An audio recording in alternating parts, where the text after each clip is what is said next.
Are we live? Let's go. Dragonheir Silent Gods. Guys, if you're not playing with us, come and join us. The link is down below. If you're on YouTube, it's down there as well. Or you could go over to Steam and download the game or play it on your mobile device. All jumping back between all of those. We've got a new Dungeons & Dragons collaboration coming out in the next couple months. We're starting out on Season 3. This is Day 3 of Season 3, and we already finished everything out this morning, actually. But we're going to jump on the test server and test out a whole bunch of stuff. Let's see if we got an echo over here. No, we don't. Good. All right, let's close this down and let's look at, I guess we can kind of review what we got going on right now in Season 3. See if I have any stamina right now for this Day 3 left over before I go to bed. And then we'll jump over to the test server to test out some more ore heroes. We can test out the lower level corrosion heroes if those haven't been changed. And then we can test out some of the shadow heroes like Azul and Daphne. Those two have not been changed. But if you don't know, they've done some changes for Season 3 just 3 days ago, and they didn't update it on the test server, so some of the stuff we test there isn't, we just can't do it yet. Yo, Oreos, my man, always in here fast. What's up?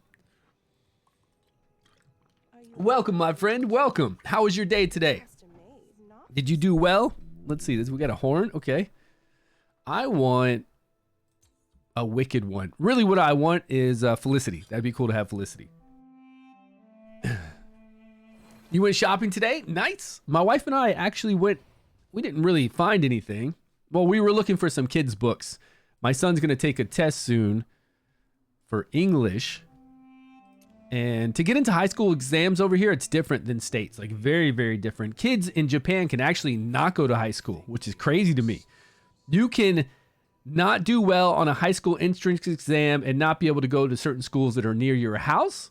And then there are some schools that will accept anybody. It's really wild over here. So he's been going to this after school tutor, him and my daughter, but he's older, so he's got to get ready sooner. But he's nowhere near high school, right? He still has to go into middle school, but we're still getting him ready. We've got these high school exams, so we had to get some English books, exam type books, and then we had to pick up some groceries and some other stuff. You know, we got some coffee at Starbucks. We got some steak at this place called Pepper Lunch. How's my Sunday going? Hey, it's going really good. Meteor, what's up, my man? Good Sunday. It's already 8 p.m. So my wife is watching, she already cooked dinner, did all that kind of stuff. She's watching some Korean dramas, I believe. And I'm here streaming with you guys now to end my day. So I did pretty good today. We did the second Vortex boss. I got 6 million clean on the second Vortex boss, but I do have a lot of new gear. Look, I've got all new epic gear. Epic gear down here. Some pretty cool epic gear. We've got defense percentage. It's already doing better than flat defense. We've got all epic gear here with 2-piece goblin to give us that skill haste, which we love so much. We've got attack percentage. I don't think I have any critical damage, do I? Actually, if I have critical damage, gloves. No critical damage gloves, just crit rate. Okay. Yeah. Did we find cheddar cheese? We did. We actually found a block of cheddar cheese for $10. Well, if you do the conversion from Japanese yen to American dollars, it's like, say $7. But it's $7 for a small block. I mean, it's only like this thick, maybe 2 inches thick, and only maybe 6 inches. It's not very big. Not very big, and you're paying $7.50 for it. So, yeah. Cheddar cheese here is rare, and there was only one. There was only one left. In this other place that we used to go to, this other really cool big grocery store we used to go to get it from, we could buy the much bigger block for around $10 or $15, and then they just stopped selling it. Things that aren't popular in Japan don't stick around. It's kind of hard to find them. Now, there is a Costco in Japan, if you can believe it, and they do have their own kind of cheddar cheese, and I can actually order that from Amazon. Again, very expensive, even way more expensive than that. We're talking about 900 ounces for like $20 or something. I don't know. It's a lot. The Ritz crackers are cheap, but the cheese is expensive, man. Japanese just don't like cheese, I guess. I don't know what it is. Come on. I love cheese. And you know, speaking of cheese, let's talk about this too. You remember I was streaming yesterday morning, if you guys were here, and right when I got off stream, we had New York style pizza delivered. And all you guys were telling me, it was a different crowd actually. It was my morning ones.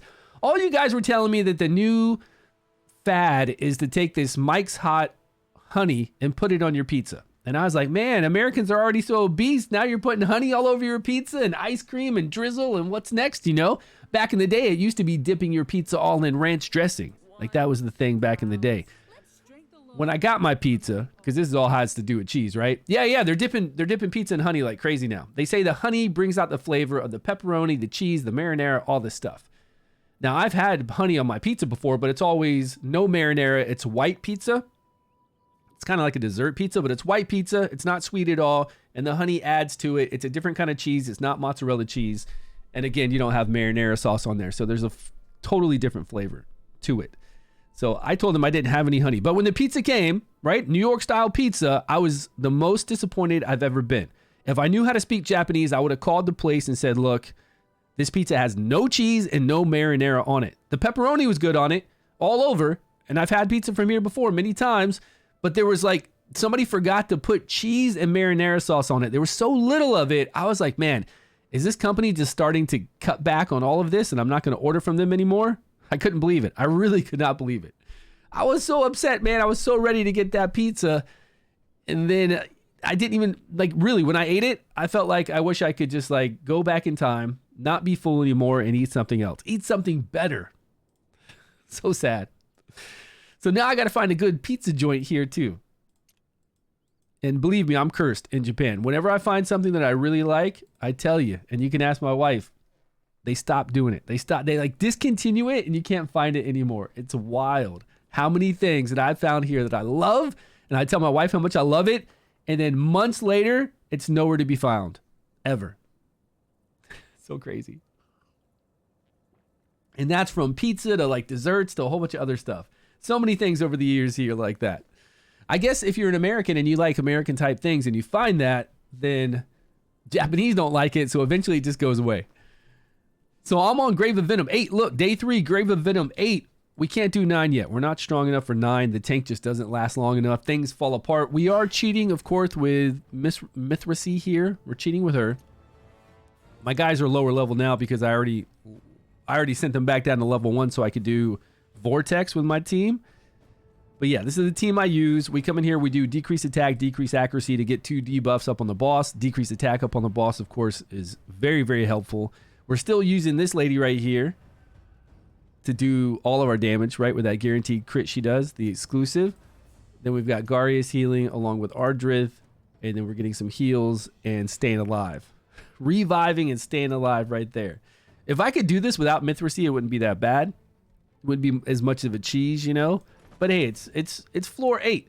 But we'll all be doing 8 soon, so don't worry about it. Like, there's no reason to have to force yourself to do 8. Just save your stamina, because in the next days, we're going to be making rank 4s, and it'll be so easy to do all of this. This is day 3, you know? Only the whales are trying to push up there to 9, and other people who can't push that far, no big deal.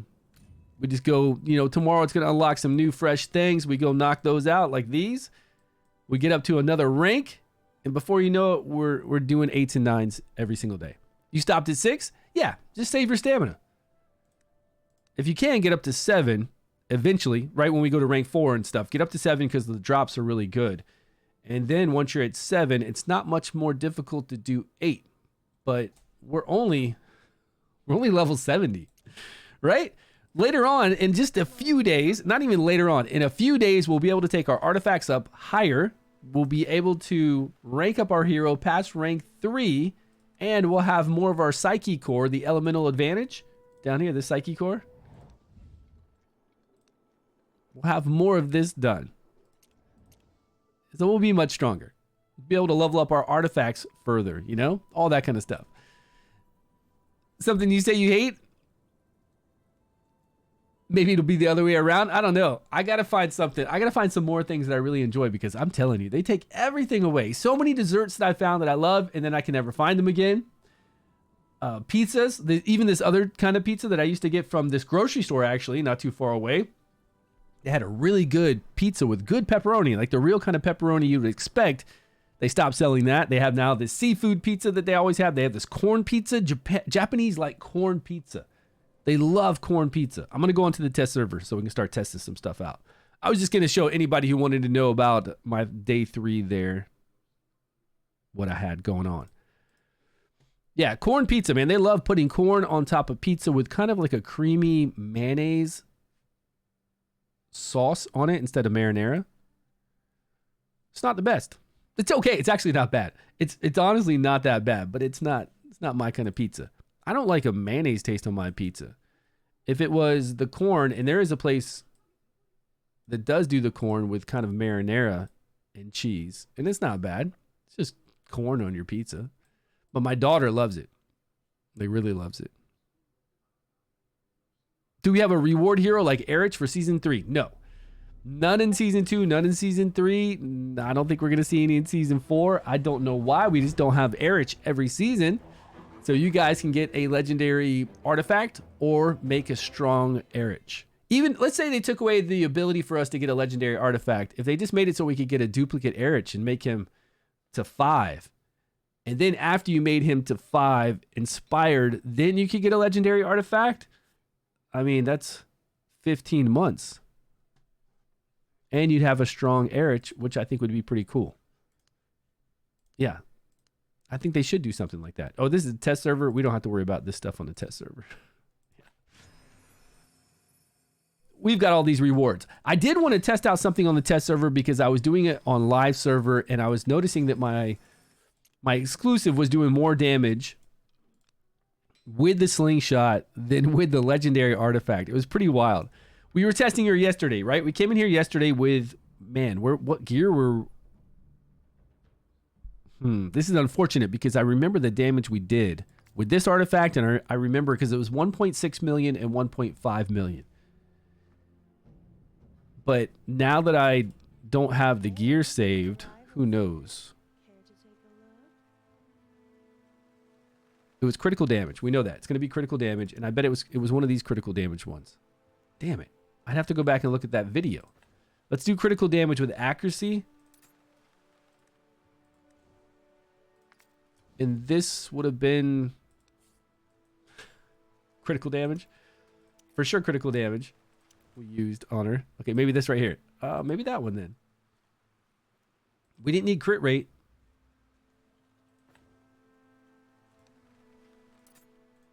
Okay, and then we have attack here with critical damage. Now, let's see if we can find accuracy with critical damage. There's one with attack, critical damage. Okay, that's decent. And instead of a chess piece of attack percentage, because attack percentage gives this lady how much? Like if I take this is, let's take it off.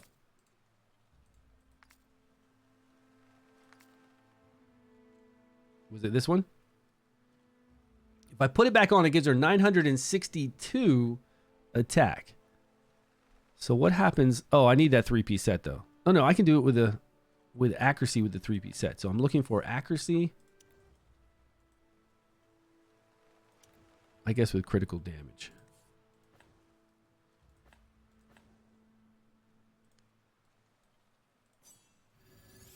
Now, accuracy gives us 96. So it'd be 96 times 7. Is that more than... What was the other one we were going to get? 96 times 7. Let's see, calculator. 96 times 7 is 672. I think we were getting around 672, right? Well, we're getting 264 in addition. Okay, so if we equip this, her total attack is 4,061. If we go with the other one, 4,061. Plus with the 4,061, we're getting 672 additional with the accuracy converted into attack. Over here, if we put on...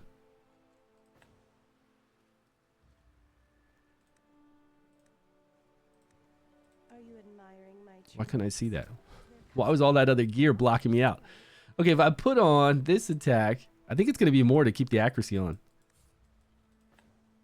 696. I guess not. Because we got an accuracy substat there. I guess not. Because we get 672 from the conversion, but here we get 696. So I guess we'll just go with the attack along with this one here. We'll do critical damage, yes, because for every bit of critical damage we have, we get attack. For every bit of accuracy, we'll definitely go 96 accuracy here. Although 96 times 7, I think maybe it's coming out to about the same. No, it's 96 times 7 is 672. The highest attack we can get for flat attack is 335. So yeah, definitely accuracy. And now let's try.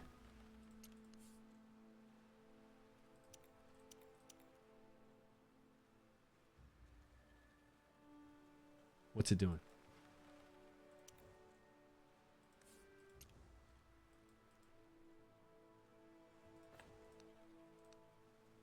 Okay.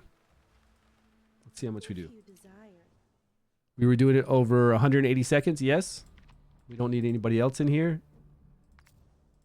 Let's make sure we got the right stuff. Critical damage, accuracy. Okay. Let's see what kind of damage she gets. What's up? What'd you put? Meteor? What's up, buddy? Do we have... okay, Erich, I read that. I stopped at 6. Nice. I've seen this post on Facebook. What is the King of the Deep tournament? What is the King of the Deep tournament? What did you see posted on Facebook? Did they show anything like a picture? Or give more information than just saying King of the Deep tournament? That's it? Math hurts, man. It does hurt. Did I get it right? Is she hitting? It sounds like she wasn't hitting at all. She was like, swish.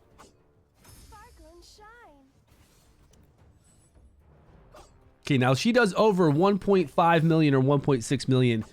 Then the Slingshot is doing more damage for her because she automatically crits. Not because she automatically crits. The Slingshot does more damage for a lot of people.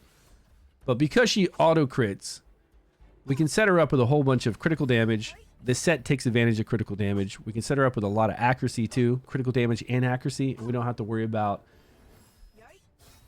crit rate. It just depends on how much more attack this gear is giving us. But we're at 1.2 million already. 1.3 million. I have a feeling, yeah, this gear, wow. This gear is going to do... Okay, so what we'll do just to make sure, just to have positive confirmation of this, we're going to put the other 2 artifacts back on. I'm not saying it's more. No, it's more. I'm not saying it's crazy more, but actually, I think it is crazy more damage. Now, we're going to have to take that accuracy increase we have and put that into flat attack. We know that. That's fine, but that's the only piece of gear we're going to have to change. That right side rune is the only piece we change for her. We put it... She's going to hit 2 mil when the other ones only hit 1.5, 1.6. We got to see if this is real.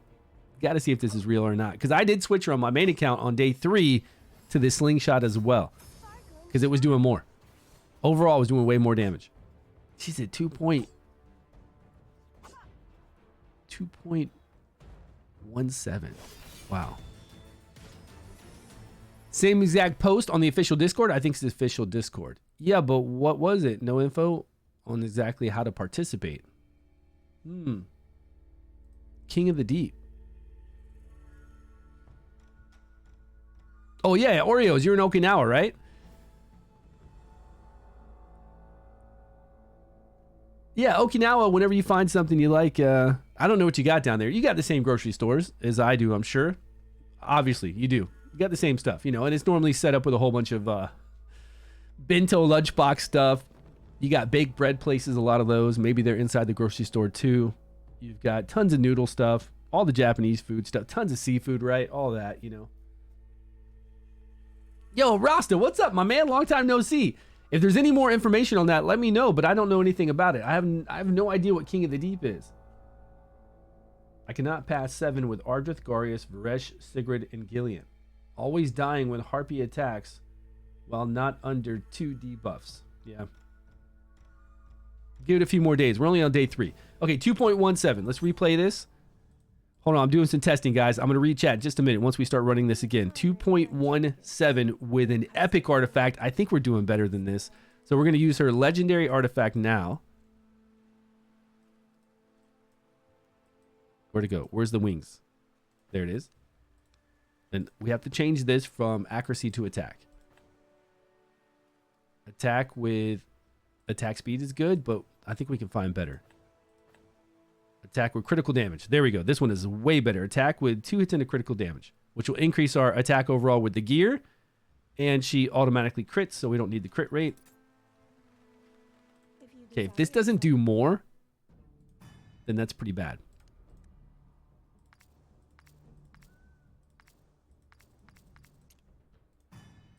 It's actually pretty cool, right? It's cool that an epic artifact is so strong. Finally, we get like a really powerful epic artifact. I like that. It's just, I shouldn't have bought that wing artifact on my main account. I shouldn't have done that. Hello there. What gear have you, do you have more damage? Oh, we're checking it out on this person. But this person, this fish here that I'm using, this mermaid automatically crits. So the gear on her is going to be different than gear on other people.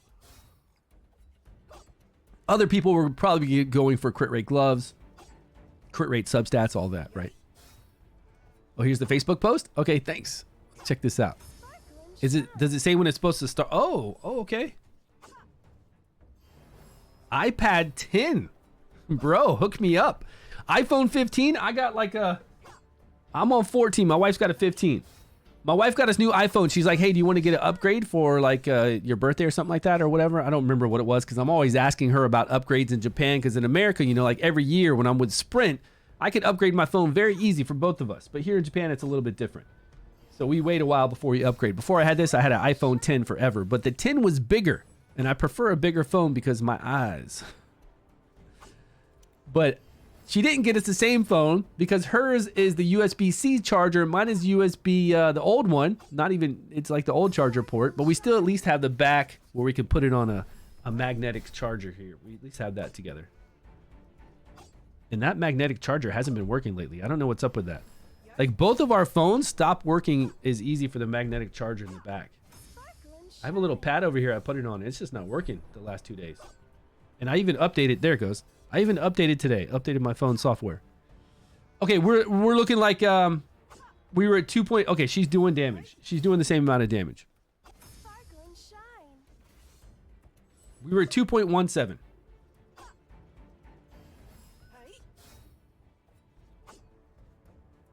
How awesome is that though? An epic is doing the same amount of damage as a legendary. Well, okay, she did a little bit more there at the end. She got a nice ultimate in there. Okay. So close. I think with the epic, now we were finding really good substats, right? On that, I think they would be around the same damage. If we had the exact same gear, I think they'd be the same damage. Because here we were able to get attack with critical damage. When we had the accuracy piece on, it was accuracy with... it wasn't accuracy with critical damage, that's for sure. Was it this one? I don't know if it's that one.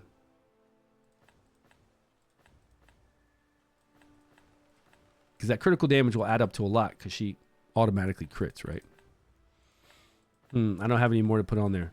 Okay, so it was more. It was more than this. 2.17 to 2.4. Okay, now let's go over to this one last piece that I want to test out. That we did test out yesterday just to double check, but I'm pretty sure this will do more with even 2 heroes on our team. 2 melee heroes. She's melee. Let's throw in 2 more melee that aren't of the affinity so we don't get a bonus. Okay, no bonus yet, so poison would be fine. Increase defense, that won't do anything for us for damage. Let's turn off their ults. Okay, let's see what she gets. Yeah, that's a pretty cool tournament, man. Did everybody see that? Let me show everybody on the phone, or show everybody here on Discord. Discord? Twitch. Man, it's late. My second stream today. It's so late. Here we go. So this says...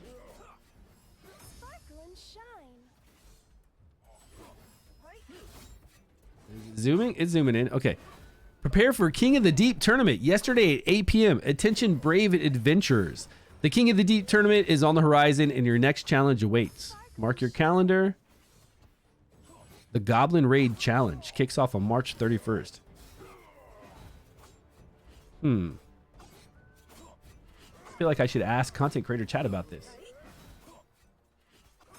Let me see if there's any chatter over here. Okay.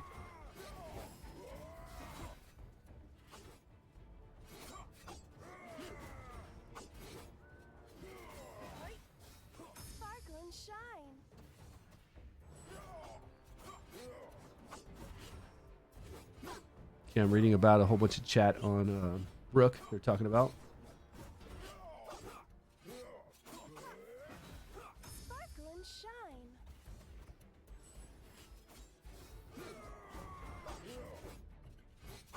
shine. Okay. I don't see any talk about this at all. No talk about this going on. Your calendar for the 31st of March, which is coming up. Don't miss your chance to prove your mettle in the King of the Deep tournament. Sharpen your skills, gather your allies, and prepare to conquer the challenge that lie ahead. Are you ready to take on the depths? Sparkle and shine. Razer keyboard and mouse, iPad 10, iPad 15, iBuds Pro, Power Beats Pro. Oh, I would take any of these actually to work out. I've got my own over here. Sparkle and shine. They're no kind of like iBuds or anything like that. They both just fell out too. They're like this, you know, they go on your ear so they don't fall off your ear when you're running. They're not like the AirBuds. I don't know if AirBuds fall off. They're more like the Power Beats Pro ones like that. So they go around your ear.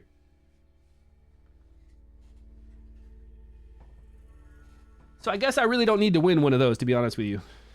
I'm okay. I use these. These work great. And the sound on these are great as well. What company is this?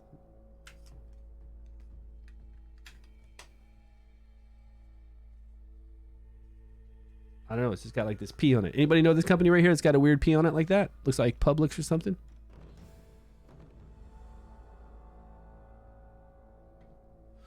I don't know. They work great. Great sound, everything. So I would like to win the iPhone 15, the iPad 10, or I don't even want the keyboard, to be honest with you. I already have an awesome keyboard. Beats? No, it's not. It's not a. No, mine isn't that expensive. I don't think mine are that crazy expensive. Maybe like $100 or something. Great reviews, really good. Maybe like Anchor. You know, I love that company, Anchor or something like that. Maybe it's them. I don't think so though. It would say their name on it. Yeah, we'll have to find out about this. I'm gonna message over there right now and see if any content creators know about this. Anyone know any details about the King of the Deep tournament?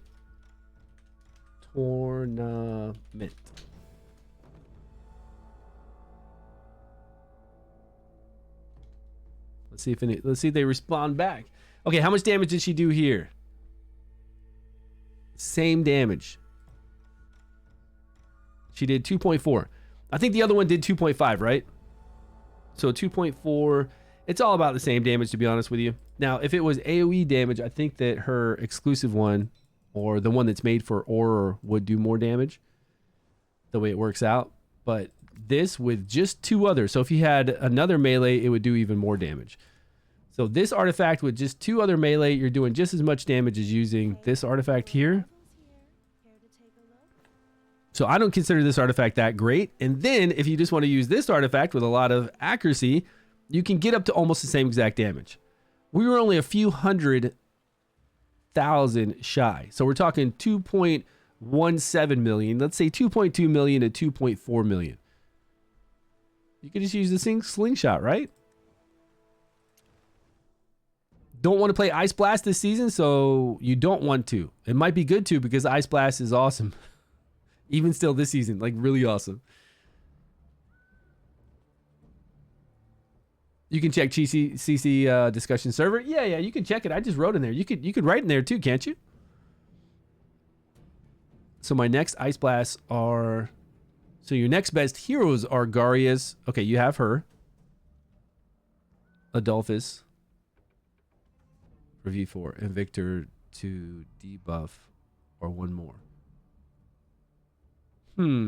Hope I don't regret it after a month. Well, the first 6 days we can always reset. And after a month, you're going to be making it. You'll have like a roster of 30 heroes after a month. So you won't regret it, because you're going to use this lady right here on Chief Challenges and the in-game boss. I'm positive. So regardless, you won't regret it. You'll be okay. What bag? What's going on? I hope the bag is worth it. What the rewards? What bag is he talking about? Mono, what's happening?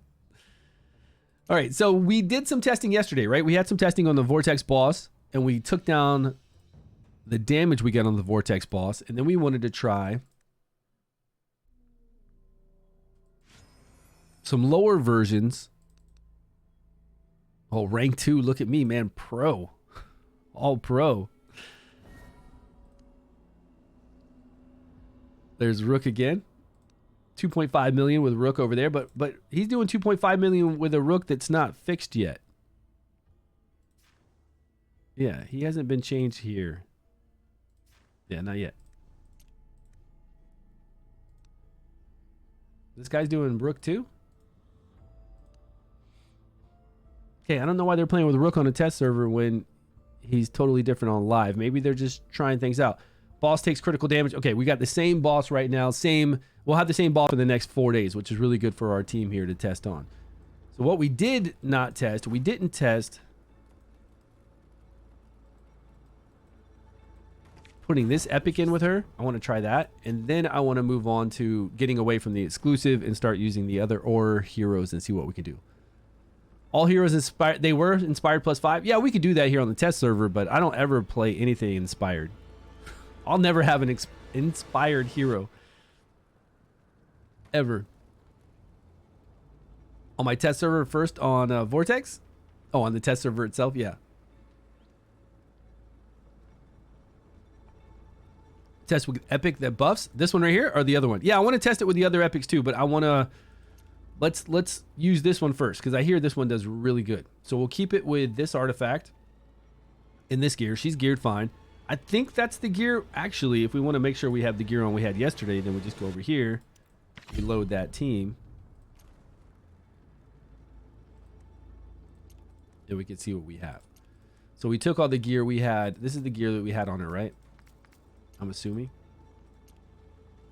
Let's make sure. Let me go to this other team and load this gear.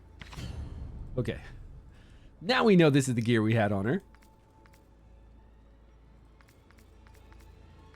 Okay. And then now this one we're going to replace. We're going to take this one out and we're going to bring in that other epic.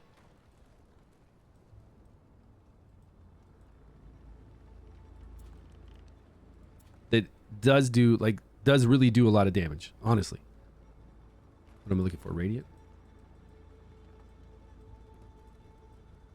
Because I just played her today on my main account and she was doing really well.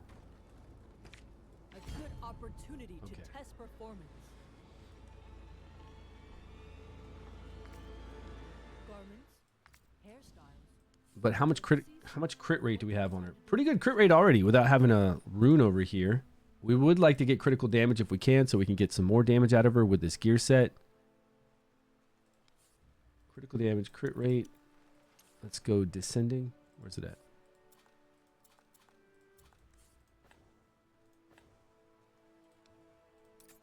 %. That's not bad. Let's see if we can get critical damage with crit rate. Can we please? Just a little bit of it.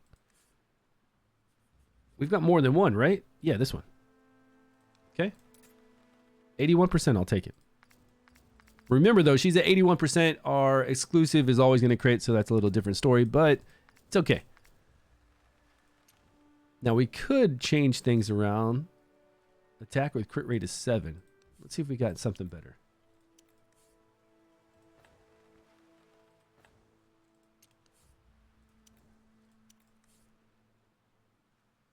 Crit rate of 13 and 16.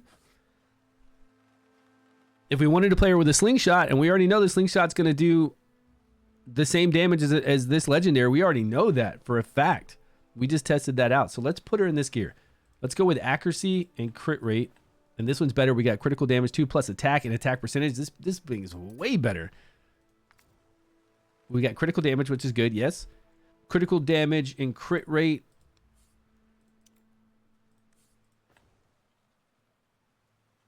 Of 7. Skill haste. Attack would go up. Okay, let's keep her what we got. A little bit of accuracy there. Total accuracy of 127. That's fine. Definitely be nice to have more accuracy, but even at 199, that's pretty good. What's 199 times 7? It's not cool like 400, but 1,400 additional attack.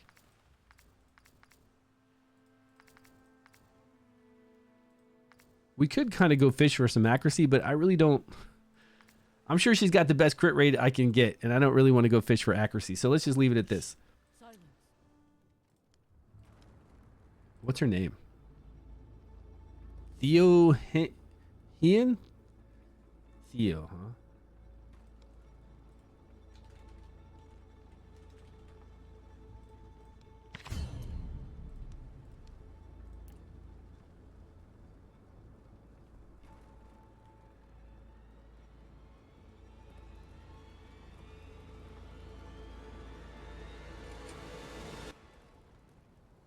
Okay.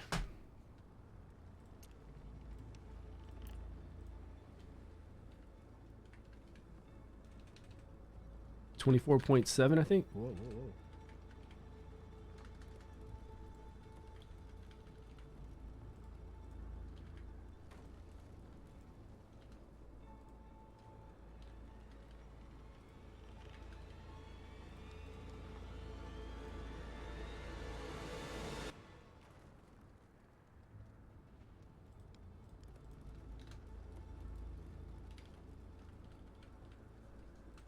All right, I think that's right.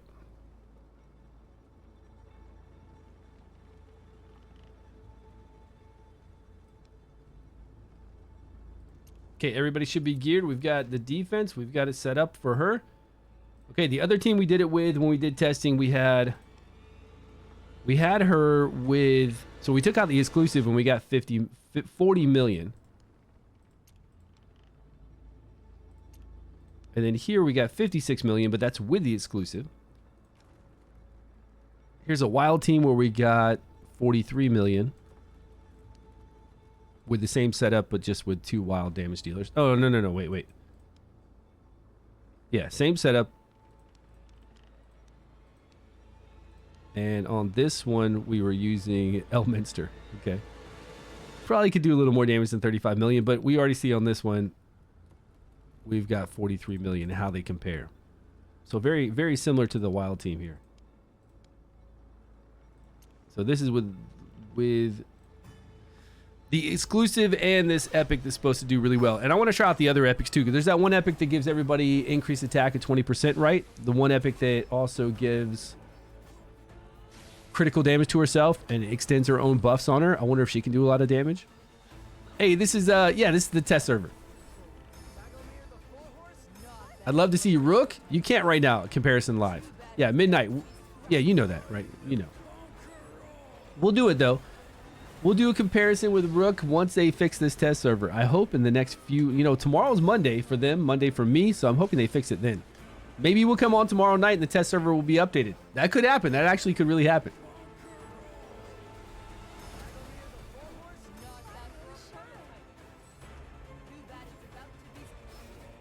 Anybody ever seen legendary stamina bread? Only on the test server you'll ever see legendary stamina bread. I don't think they're going to give it to us. It's 600 stamina. It's not crazy. But what are the odds of us ever seeing 600 stamina bread?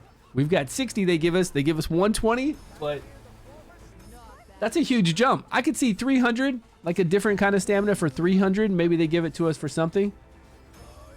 When we know we're going to do some multi-runs with those clocks. Pop a 300, but 600, I just don't see that happening. I don't know why 600's here. They would have done 50 million for sure, maybe even pass it. Oh, you think so? Was that what's happening yesterday with that run? Did Aridith die early? And we need to rerun it? Sometimes I'll put notes after it and saying test again. Doesn't one of ours already say test again? I thought we wrote that. I thought we wrote 43 million, test again. Aridith died around 34 million. Okay, we'll try that again then. Because that can't happen, right? I don't like it because I only like to run one time each day. I don't want to play around and run more than one because it takes so long, but it can happen to us. Once the boss gets up to 130 stacks, you can lose the DPS if you're unlucky.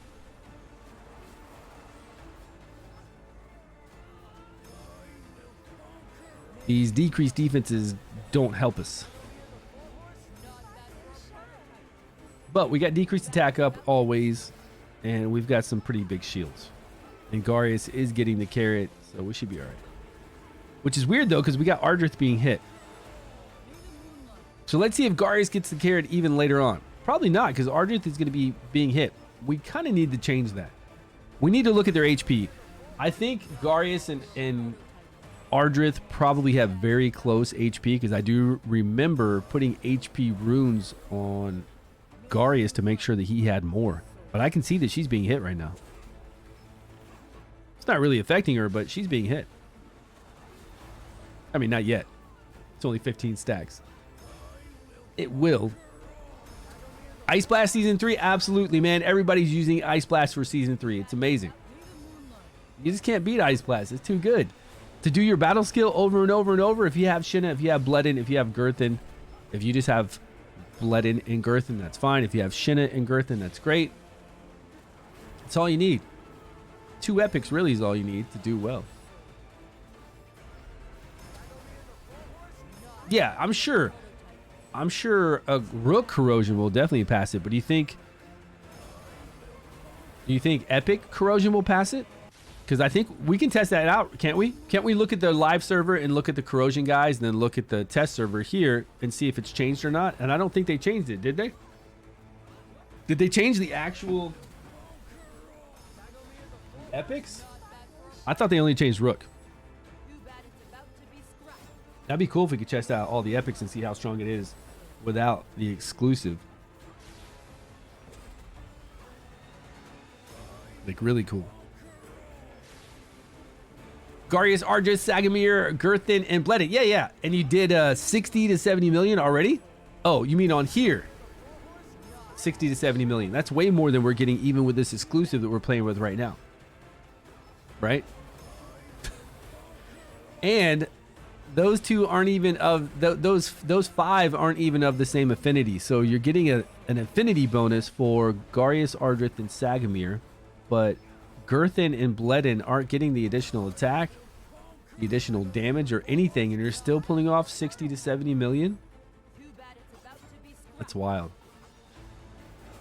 Oh, on your main account. Yeah, because you're on season 2. Okay, I'm sorry. I thought you were talking about the test server, like the we're doing right now. I thought you were saying the test server that I'm on currently, if I change it to those guys, that will do 60 to 70 million. I was like, what? That's wild. Yeah, right now they're together. Season 2, they're too good. I mean, season 2, everybody played them, really. Unless you were just a whale that had 5 ascended Neshjinka with Avelius, and you were playing that, blowing the ice blast away, sure.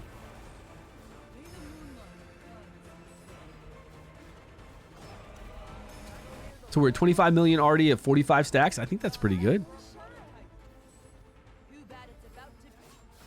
She was just hitting for 308,000.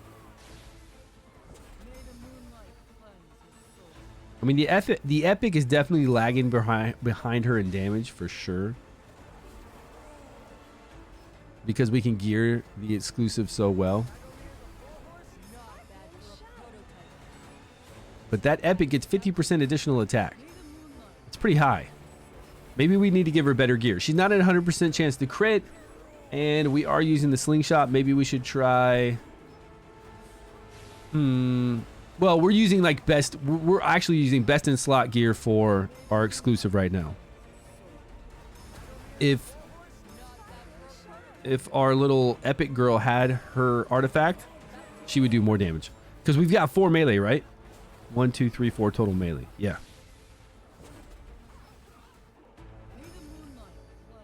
So it's definitely doing more damage than it. This is the only thing that can do more damage than the slingshot, kind of, with enough melee on there.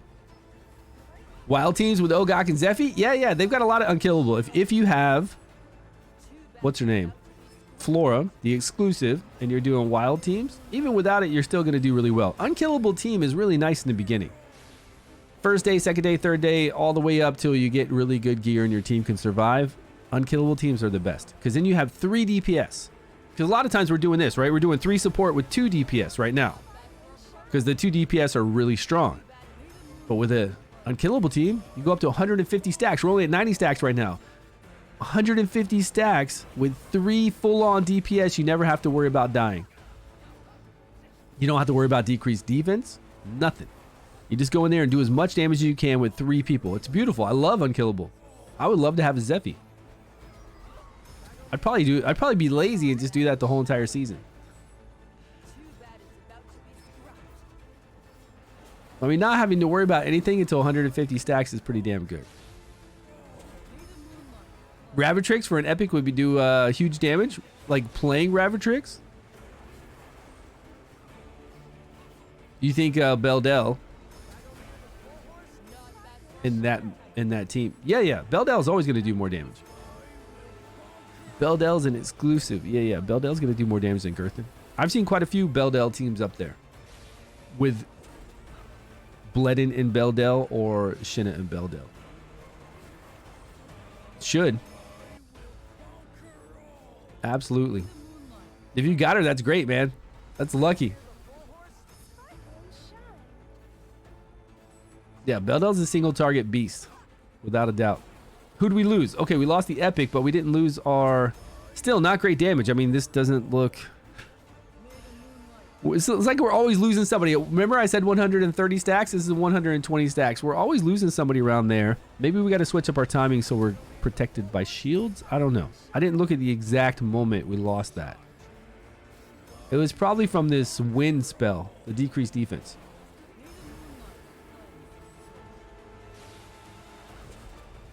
Like this tornado thing right here. Typhoon, whatever this is, I don't know. Because everybody still looks strong, right? I don't know why we lose somebody there. Not always, but I don't know why we lose somebody there. It's kind of disappointing because everybody else is still going strong. Dream draft. What is that? Oh, look, 99-cent selector box. But it's for a brand new account. Ends in 53 days. Obtain an epic. I guess that's why they have to, like, they've been telling us they're going to give us another epic selector box, but they're going to have to really spread it out. I think they're waiting to spread it out from like late seasons. Give somebody that starts season 1 an epic selector box. Say it's there for 50 days and then wait a long time before you give them another one. I don't know what they're waiting on. They said it's coming. When though? I'm on the wrong account. Let me go over to...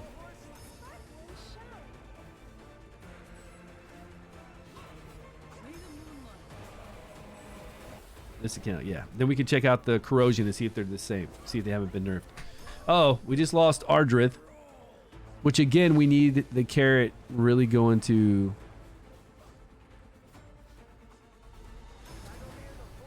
Garius all the time, so...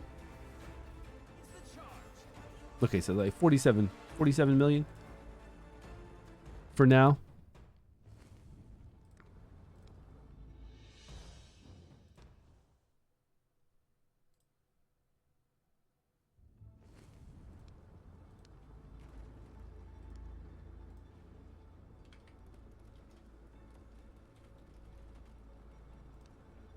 Oh, test again. This was test again right here on this one.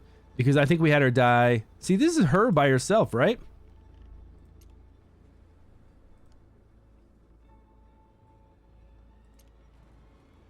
And we're just using this legendary with her. What gear do we have on her? She had the wings on. Garments, hairstyles, delicacies. Oh, she's ranged. Okay, I was gonna put the melee one on, but she's not melee. She's ranged. Okay, let's keep her with this gear. Let's run this again to see if she doesn't die early.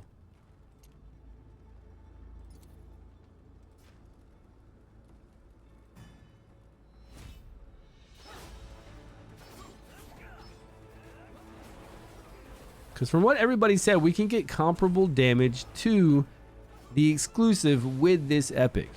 To where we don't even need to play the exclusive. Which is kind of sad if you pull the exclusive like I did. You know, you always want an exclusive to be so good, but it's cool to have an epic. It's cool to have a total nan epic that does really good damage. And then I want to test out the other epics because some of those other epics look really cool. Yo, what's going on, man? Shank Tor? What's good, my friend?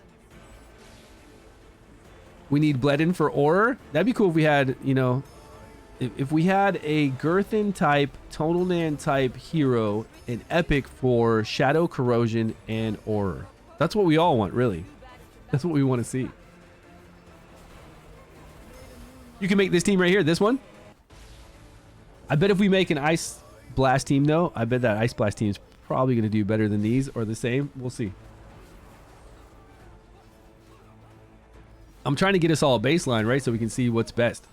Actually, you know, the easiest way to see what's best out of all these teams is probably to make the unkillable. If we really just want to see, not fish for like good damage, if we really want to see which one is going to do the most out of 150 rounds, we could just put in Zephy and Ogok, put in 3 DPSers, look at what their damage is at the end, put 3 other DPSers in of Wild, look at what their damage, you know, same gear, look at what their damage is, same thing with Ice Blast.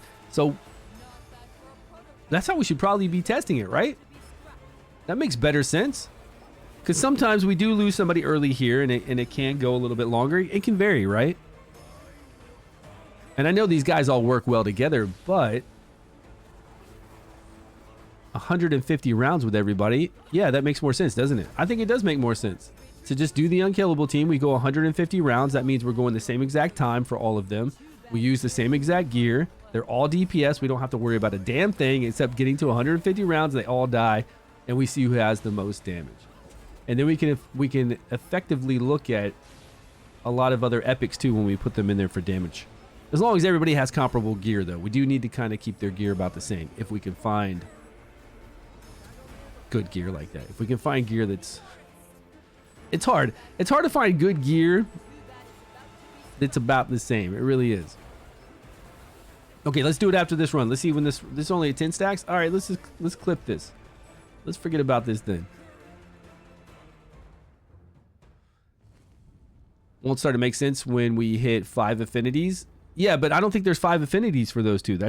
That's another great thing about it. We've got lightning and poison, so there's not 5 affinities. We will never have a 5 affinity bonus. And with those two in there, whatever 3 we place will always have a 3 affinity bonus. So whatever team we put in there, we're always going to be testing the same exact bonus. So that makes it really good. That's why I'm thinking like that's the best way to test damage, to really compare team to team. Well, okay, it is a really good way to compare a hero with doing damage. It's a good way, like let me explain this. It's a good way for me to say, okay, this hero is doing more damage than this hero. Really good way for me to see that. In a group, same gear, this wild hero is doing more damage than this dauntless hero. Something like that. This guy's not dauntless, but you know what I'm saying. This new aura hero is doing more damage than this. But we do have to consider a team like we were just running, because that team can go further than 150 stacks. That team can go up to 270 stacks sometimes, but not everybody's alive. 230 stacks, people start dying. So that team can go a few more rounds. That's the only thing we'd have to take into consideration. That's it. That they could go a few more rounds and do some more damage, but it's going to be a really good indicator of what each individual hero's damage is like, though, over that 150 rounds. Very good. You will try, yeah, we'll try them all again, because again, it's like a fantastic indication of who's doing damage and what kind of damage. Only problem is we'd have to run 150 rounds with everybody with the same gear on to know the exact damage that everybody's doing in 150 rounds. That would be a pain. Again, because we don't have 3 copies of the same exact gear. If we had 3 copies of the same exact gear giving us a 100% chance to crit, it wouldn't matter. But we don't. That's not going to happen. So if we put Zephy in here, and for us to do 1 run for each hero, that's going to take forever, man. And then if we find like cool comps, we want to switch some stuff around and keep seeing what that hero does, put it down in an Excel spreadsheet, and then, man, that's going to take a lot of runs. Okay, Zephy. We need scrolls, right? I don't even think we need scrolls for this. I can't remember. Because we're doing 20 seconds. Probably. If it's ever, yeah, it's 20 seconds. We need it. I've done a video on this a long time ago, so I'm going to look it up for the numbers, unless you guys know the numbers right now.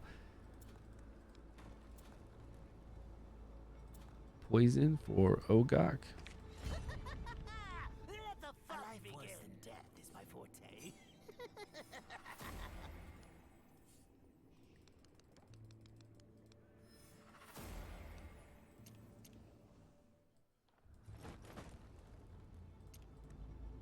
Okay, these two. Crit rate gloves.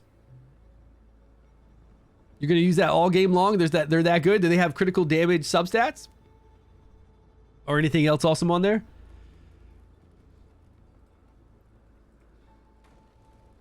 Did anybody write me back about that tournament there? Meteor? Someone just said, oh, you said, yeah, you'd like to know more about it too. Balance is a very sensitive topic. It's hard to balance characters. Okay.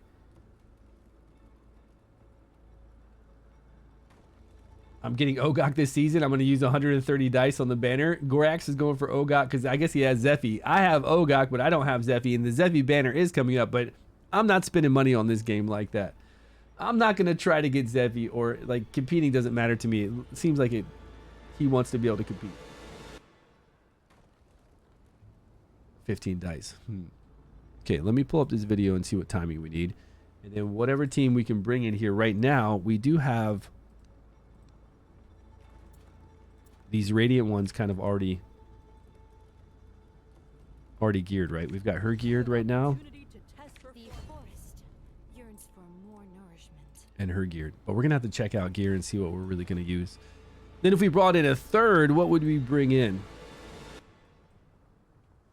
Really, the only way to test it, though, honestly, is to use the same gear on everybody. 100% crit rate gear, and keep switching that gear out to all three, 150 runs, and then shot down their damage. That's really the way to do it. And we would use this resistance aura. That way we don't mess around with any of our damage numbers. I mean, we can use gear just to see overall damage for sure, for fun.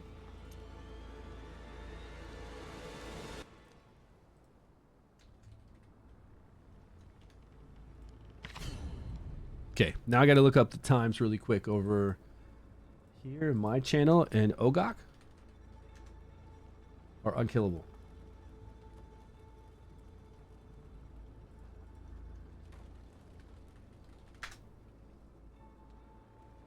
Budget Unkillable Geomancer is insane. Okay, here we go. 2 months ago.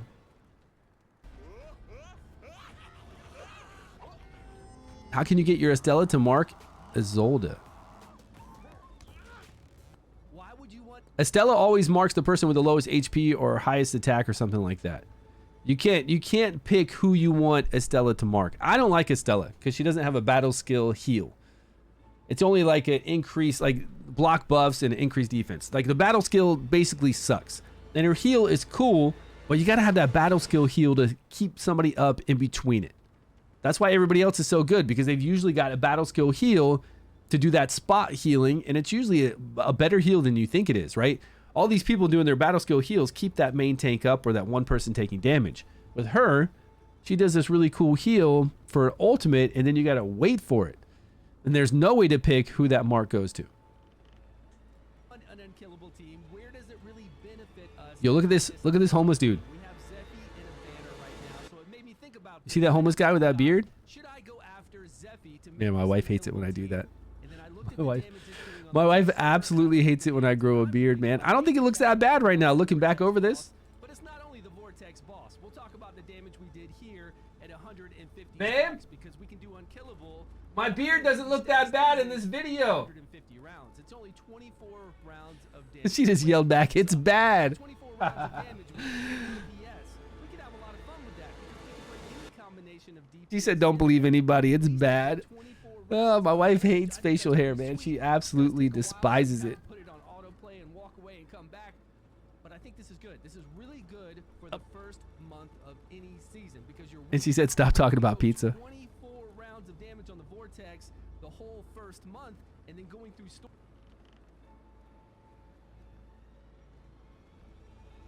Oh my God.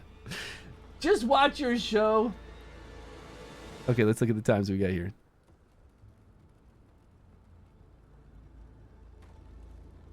Okay, here we go. All right. Beardless dude is better. Yeah, I think I look younger at times, but this picture right here, I feel like this picture of me right here looks pretty good with the beard on. I don't feel like that's bad. But yeah, it's better to not have it. It is. I like not having a beard, actually. It feels better on my face. for me. And my wife definitely appreciates it. So we got 14.5 here for Zephy, 20, and then 26. Okay, that's pretty easy. There we go. That's all. That's all the times we need. Man, Unkillable is so simple. Love it.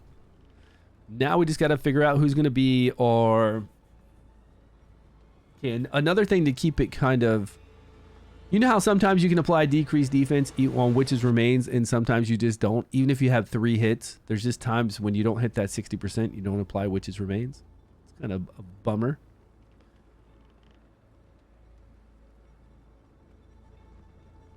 Otherwise, says Estella heals the tank full and keeps healing max HP person. Thea won't heal melee.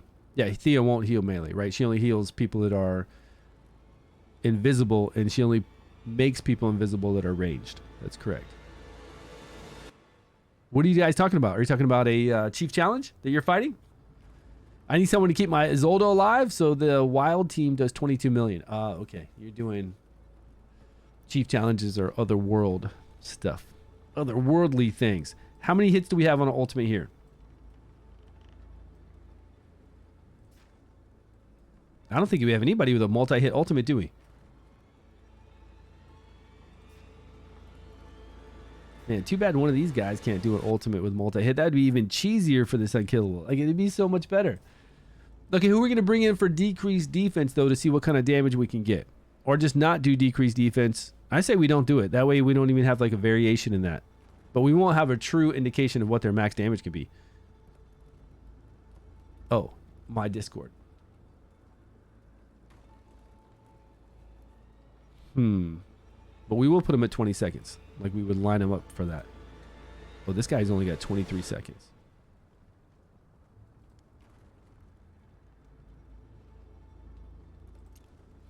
Man, I don't know how we're going to have to play this.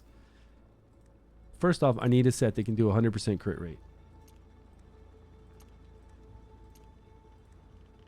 Well, this guy's not even leveled up. Oh, I had him leveled up on my main account. That's right. I didn't really enjoy this dude. I couldn't see him doing any kind of damage. Just wasn't putting in the work. This guy really let me down. You know how you always have those legendaries that kind of let you down, and it's a real bummer?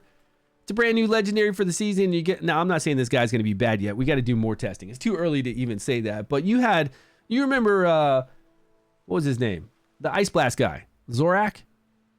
That guy just wasn't good. Wasn't built good. He wasn't built anything like... What's his name? Shaltar? Wasn't built like Shaltar. Didn't really work that well because we had to have other people doing their Ice Blast at the time that he has his thing up. Just wasn't the greatest, you know? It's better just to put in Bledin or Shinna.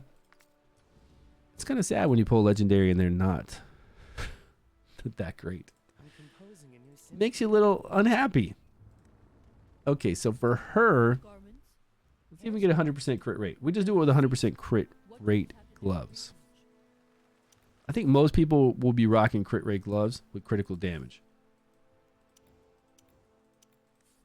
That's what most do. 1 hit into critical damage. What else? Enlightenment defense.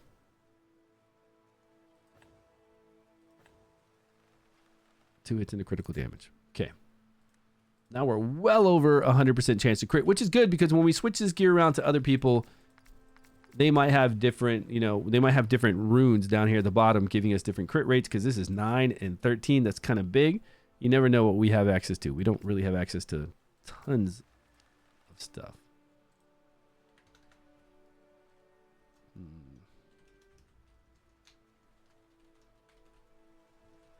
Main test gear, right? Garments, hairstyle. Okay, now this is going to be test gear number 2. Listen. And she should go up to 100% chance to crit too if we do crit rate. Crit rate critical damage again. 127, I'll say. It's quite a bit.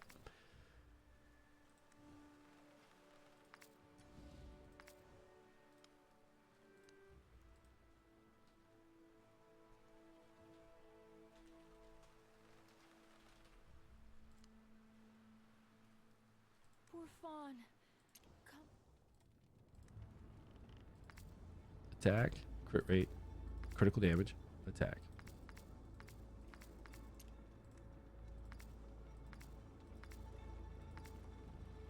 Oh, we got accuracy here. Oh, because we're using this. Okay, that makes sense for that one. And now this piece. Can we get a third set going on? I know some ballads from ancient times.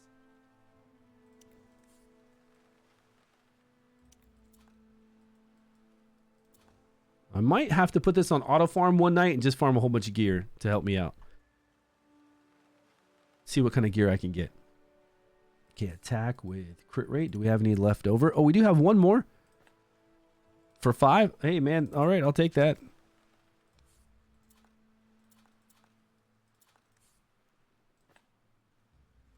Crit rate 14. 13. Okay. I think we're going to have another easy 100% because we're using crit rate gloves.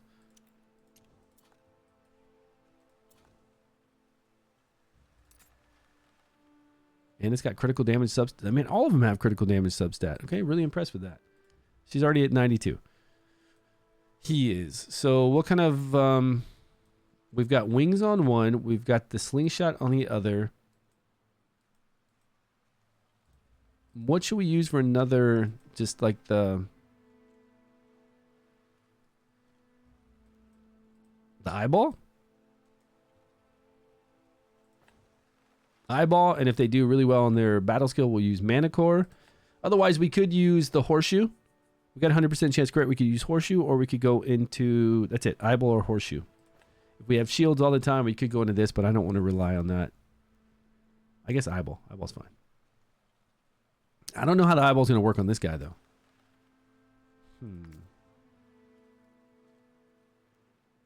He does do damage, but he does that little wisp that follows somebody. Okay, critical damage again with crit rate if we have it. Do we have a third one? Oh, man, we do. We're set. We are so set.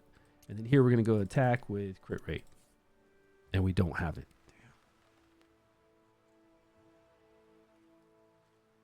Damn. No, we do. It's right there. It was only exclusive.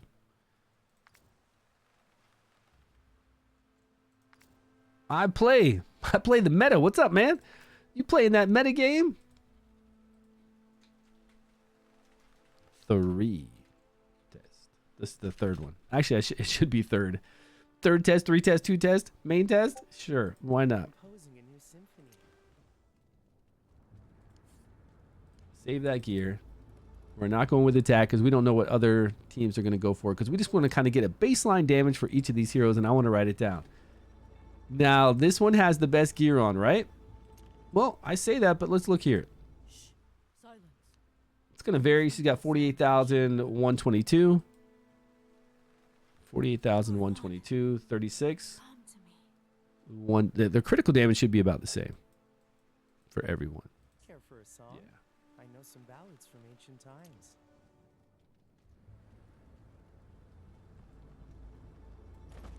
Are any of these melee? Do we need gear on them? I guess we do need gear. I mean, it's unkillable, right? After a couple seconds? Will they survive this hit? Who'd that just hit? No, we're going to have to put gear on them. I mean, they got to go a whole... I think they have to go 1 rotation. No, is the unkillable already happening? Yeah, Zephy already cast, right? And now Ogok's going. Nah, maybe they don't need gear. Who needs gear when you play unkillable?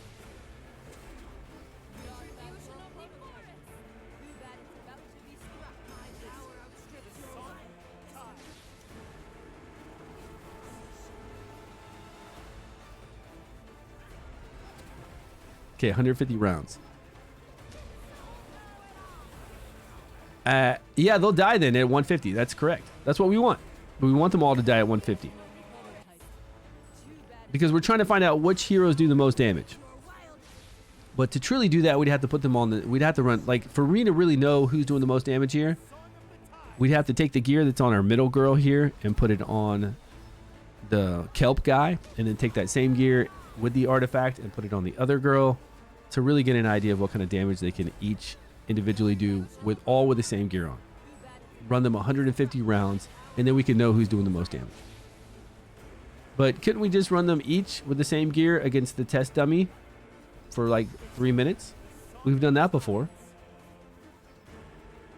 We've taken all the heroes basically in season 1. We put them with the same exact gear on, and we ran them against the test dummy for 5 minutes. As long as they had a 100% chance to crit, it would always be the same number no matter how many times we ran it, unless they had some kind of variation to where they had a 50% chance to do additional damage or 20% chance to proc something. As long as they just had normal, it would always be the same number. And then if it was something with a variation, we'd run it like 3 times and kind of see what kind of damage they would do. And that would basically seal the deal. And we knew who did the most because we would see this. We'd see a chart just like this. But some of these teams really do affect each other. Like the corrosion ones, right? You want multiple stacks of corrosion on there. And some of them are more corrosion enablers than other, like put up more numbers on corrosion. So that themselves and other people can do more damage, because the bigger you get that corrosion number, the more damage you're doing. Let me pull up my old spreadsheet from season 1. Feels like ages ago.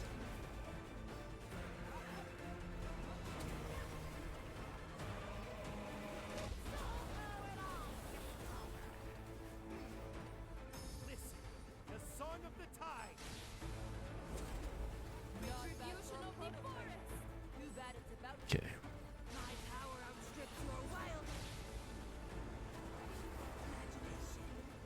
Yeah, you remember this, right? So season 1, we just took heroes that they were single target damage dealers. We came in here and we took them into the target dummy.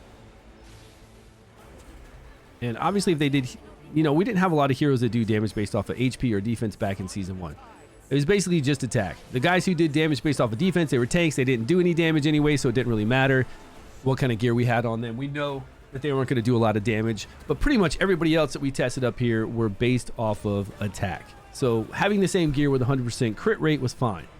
So we could see there that Garrett on a single target dummy was doing more damage than Tharvel a little bit, but also Garrett wasn't being hit, so he wasn't lowering his damage, his HP. So we knew that he could do more, and we put that on the side, right? Garrett will do more damage if he's being attacked from his passive. The test dummy doesn't attack back, so we knew that. We took notes there. Vakana, whenever there's people applying poisons after she does her ultimate, she does insane damage, right? So we were getting crazy damage with Dench in there applying poisons after she did her ultimate.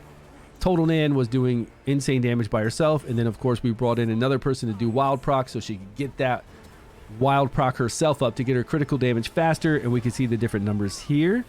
And we were using the same exact gear on the test server, and you can see Nesjinka solo with Sutha, but Nesjinka with 2 other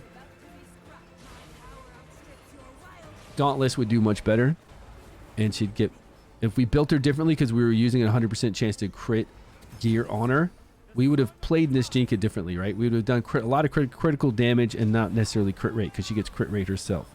Sutha there, we need 100% crit rate, so she had the perfect gear on her for 700,000 at rank 7. Then we had Twitch doing awesome single target damage, Felicity, and on down.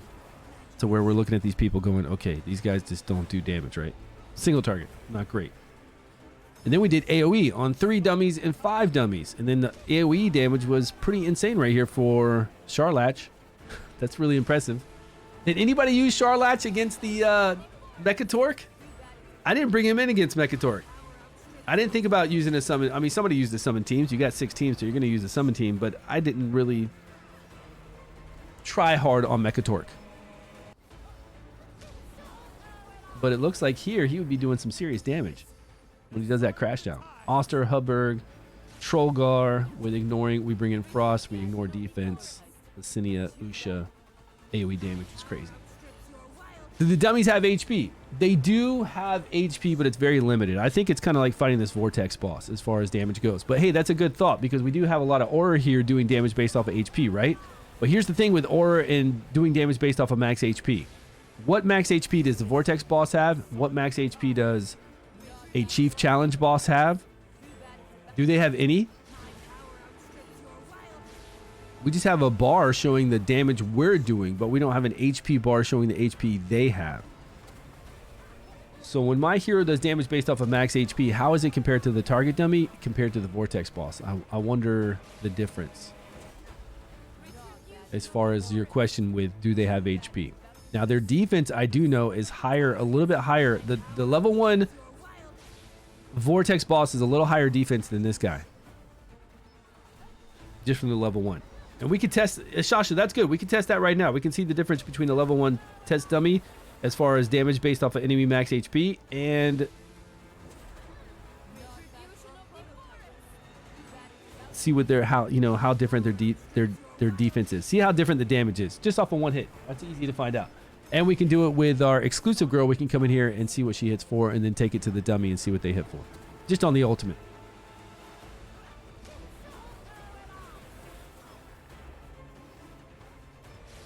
Because, yeah, we don't have to... I mean, this takes so long. Even if we did do a lot of teams in this fashion, it takes so long to do 150 stacks, man. We could be on that test dummy. You know how we do the test dummy? We just go in there. We do 5 minutes. I guess 5 minutes is kind of long, too. But it's easier for me to see one hero on the test dummy, fully built out, best gear, nice artifact. Switch around the artifacts to see which one does more damage. And it's easier to, like, start it and stop it and jump back in and jump back out than to wait 150 rounds here. This thing takes forever. Flawed in their design, such as any mini buffs or skills that don't work everywhere. Because Vortex HP is billions? Well, if HP was billions, well, we're capped at 500% of our max HP. Now, I don't know. I never played Rook, but I remember people saying that when Rook did his ultimate, you just saw numbers pop up, right? Insane amount of numbers pop up.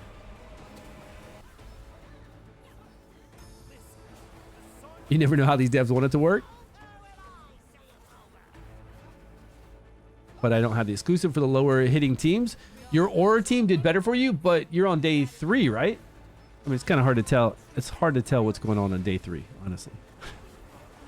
I'm glad your Aura team did more damage, but it's kind of hard to gauge a lot of things on day 3. With the gear we have, with the levels we have, you know, it's a little difficult.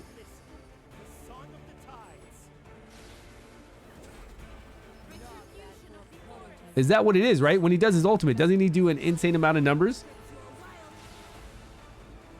They just keep flying? I've never played Rook. I never even tried him. I just watched other videos briefly because everybody said how overpowered he was. So I was like, I don't need to play him. Plus, he's an exclusive. So I was like, you know, I don't have him. I'm not going to worry about an exclusive. I'll just look at Gorax or whatever and see what Gorax did testing with him. Gorax is pretty much my go-to guy when I need to know anything about Dragonheir.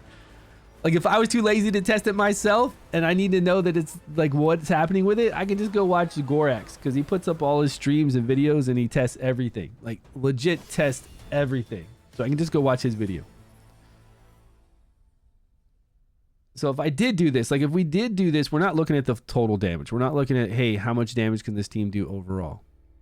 We'd be looking at, plus I need to put gear on these two guys and it would be a little more damage for them. Not much. They're at 0.08%. Maybe they'd be at like 10% or something. Look at this girl, though. She's at 64% additional damage. What I'd have to do is write down her number, and then I'd have to test everybody. It'd be just too much testing. And we do need to test people in a team environment, though, sometimes, especially with people like Shadow, and especially people like Rook. But these we can do solely with the same exact gear against the test dummy to see, because they don't really affect each other. She's the only one... Well, he does put that little thing on somebody. Would he put it on himself if he's alone? I don't know. Testing gets crazy sometimes. I guess we refine the way it was. People probably want to see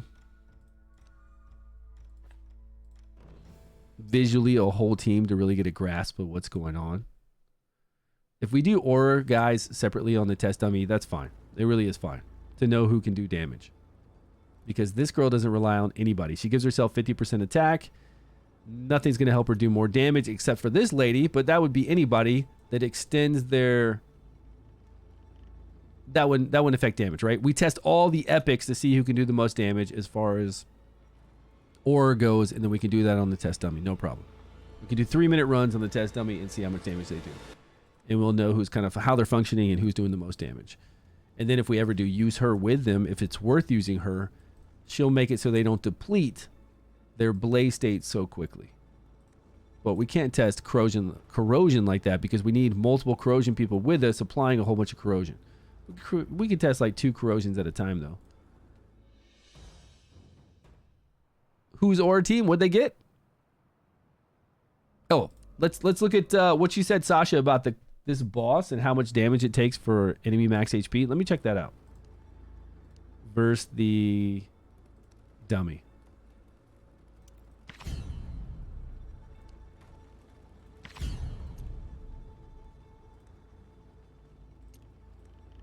Now she will increase it. I don't need to cast her spell. She'll increase damage by 20%.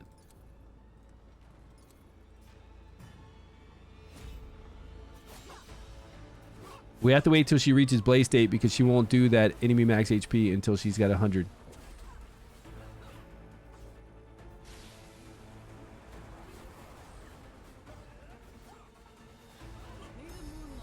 So we gotta wait a few rotations.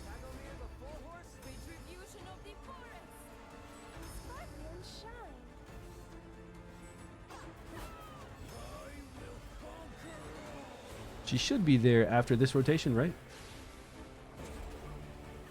Yeah, she's at 90 right now. If she does her battle skill again, she'll be up to 100. Okay, so she's supposed to be in blaze state right now. No decreased defense. Let's make sure we do that. Let's make sure we don't have our other girl cast. Okay, I think we can cast it now. Put it at 1 time speed. Check it out. See what she does.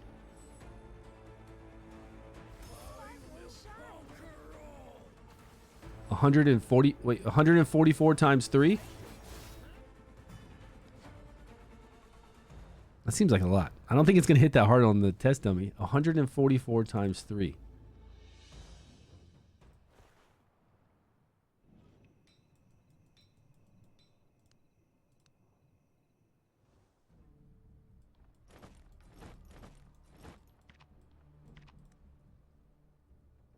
Oh, well, we do need those. If we're going to use that artifact, we do need some melee back in. Some random melee guys back in there. I didn't know she had that on. We should put her wing one on, but I don't want to go back there and test it. So we had 4. We had another melee. Can we do poison? No bonus with poison. Okay.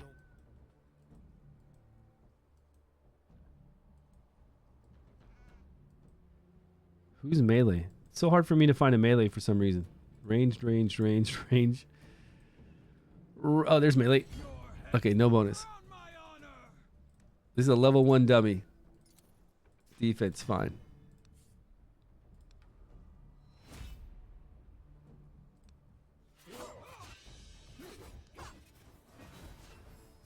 Okay, we gotta wait for blaze state, but there's no way. I don't remember her hitting for 144,000 on the test dummy. But you know, I don't always pay attention the whole time. We test so many heroes. But I don't see her hitting that hard. She's hitting for 10,000 right now on a basic attack. That'd be a lot. Depends on the HP of the test dummy, right? That's what we're trying to figure out. Okay, now she's got it. She's got blaze state. She's not near ultimate though. Okay, here we go.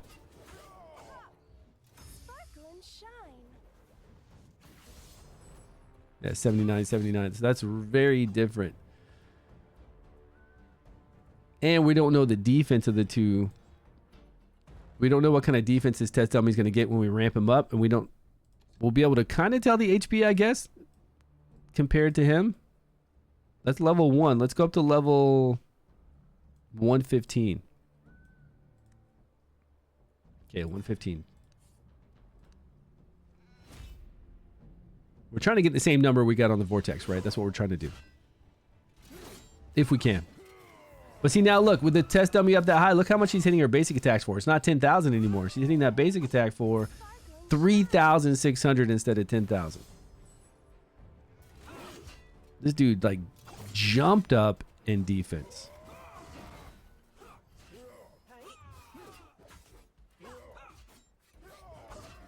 Yeah, I don't think you can compare the two either. I'm just trying to see if we can find a dummy that's kind of comparable to him. Okay, not yet. Okay, Blaze State's there. We got to wait for the ultimate now. But I think this dummy gets too much defense. Nice if it'd be really nice if we just had a dummy that said Vortex and it had the same stats as the Vortex boss. Far less. So this dummy might not even be getting extra HP. It's probably just getting additional defense. I don't think it's getting extra HP at all. I think the way they made the test dummies, it's got no HP, but it's got higher and higher and higher defense. Yeah, there's no way we can test it.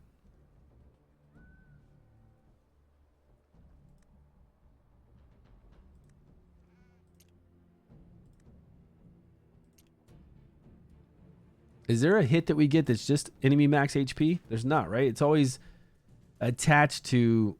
Because I'm curious, like, what enemy max HP does, at least on this dummy. Is it any kind of damage?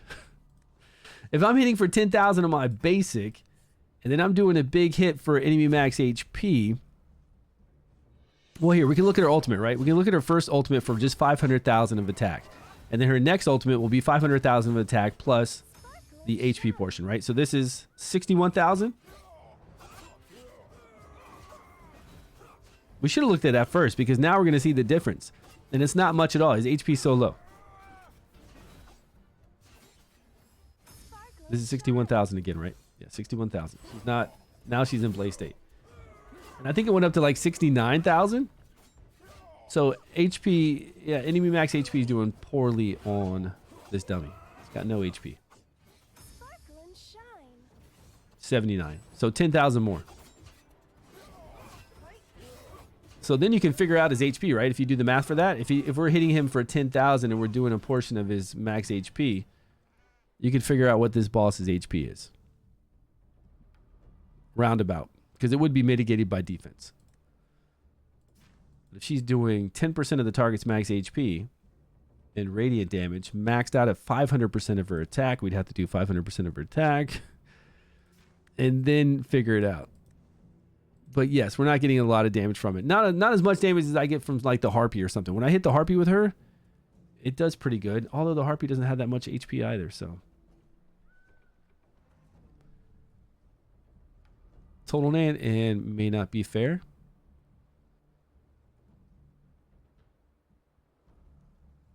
Are you blowing it away with Total Nan compared to her? Is that what you're saying? Like if you did that, if you did the chart comparison that I had on season 1, you're blowing her away.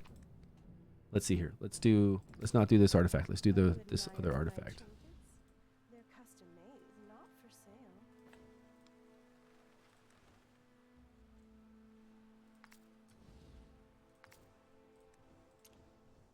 Okay, she's gonna crit hit for 1. Okay, let's see. Let me pull up my chart. Let me make a copy of this. Single target damage dealers. Oh, no, I can just add to this, actually. No, we're using different gear than we used way back here.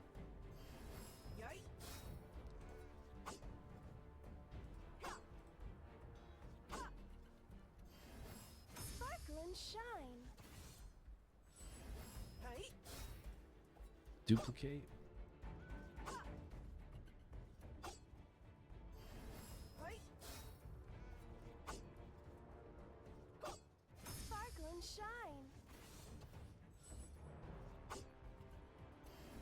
Why is this girl always sparkling and shining? Okay, let's put that over there. All right, 3 minutes. What are we looking at? 2.1, 2.2, 2 point something. We have different gear on, so it's going to be somewhere around there, right? One dummy for 3 minutes, not 5 minutes. 3 minutes.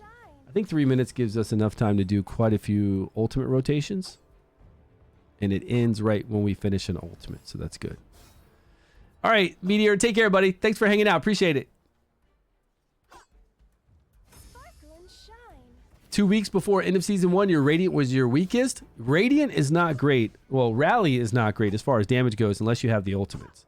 It's just not fantastic. Although we can get some really good damage with Higio against some of those chief challenges and against multi-targets.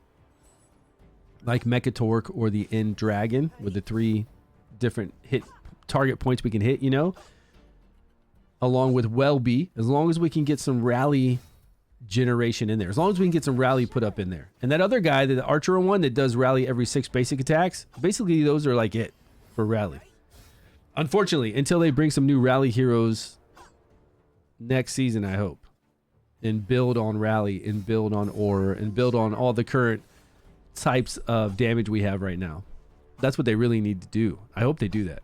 They have to do that. And that'll be fun because we already have them established. We're going to have a few heroes from each of those damage types, and now we're going to get more. So that'll be a lot of fun.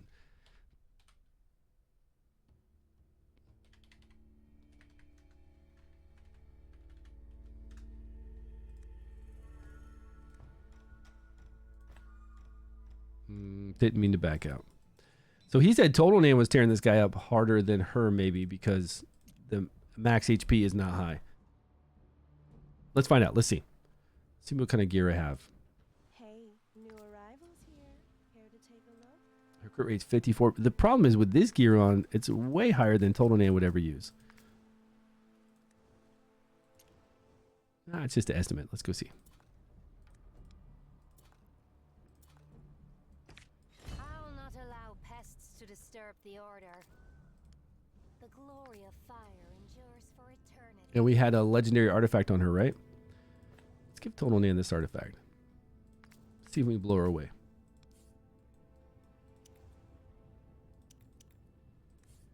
Crit rate, critical damage.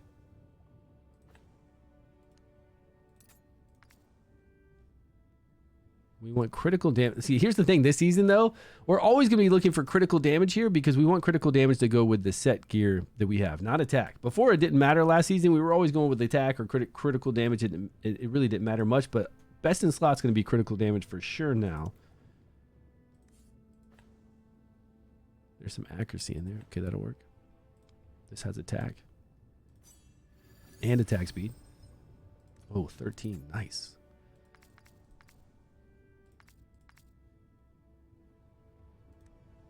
The glory of fire endures for eternity. That's a lot more crit rate. We don't need that much.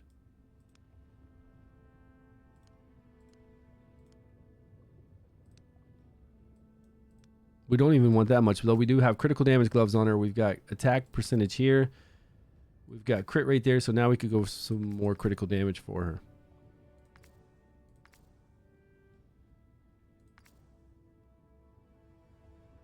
Accuracy, crit rate, that's good for what we've got going on.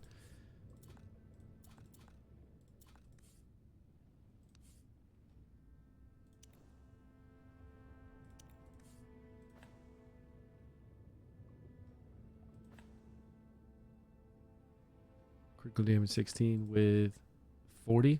That's pretty insane. Okay, now she's at 79. She's actually missing 1 crit rate now. 79, 1 away. Is dummy testing viable as some of the heroes' skill may not be applied so the hero is crippled while another hero can output 100? Well, that's what we're going to look at. We're going to look at right now and see if since the other hero we were testing is so crippled because the test dummy's HP isn't max HP isn't high. It's viable for a lot of heroes, but not all heroes, right? And we kind of want to use the same gear on everybody if we can. But right now, I'm just trying to put best gear on Total Nan that we have. And then we had the best gear on our other girl. And I just want to see the difference in damage from those two. On the test dummy. See how gimped we are with that test dummy being like that. This isn't even showing the right gear. I hate that.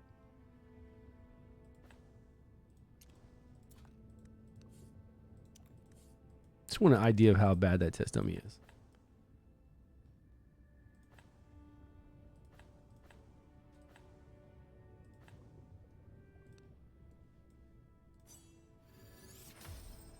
Critical damage, that's pretty cool.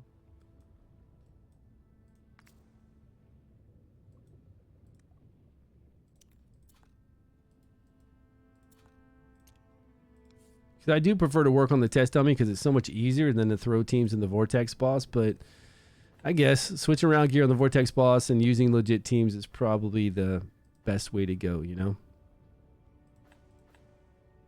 Oh, here we go. All right, great. The glory Good enough. Let me see what she does in 3 minutes.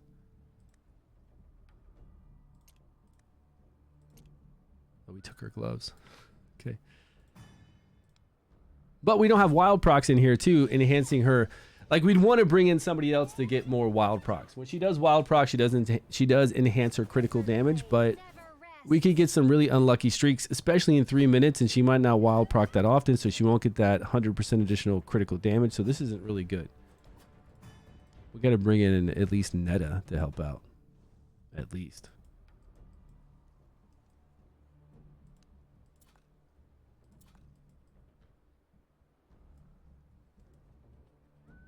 Or we could bring in our boy here to give ourselves... Would this be better than Netta?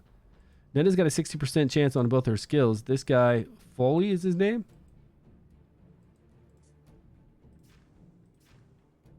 Increases it by 50%. Does he wild proc here? He does wild proc here. And it's a low cooldown.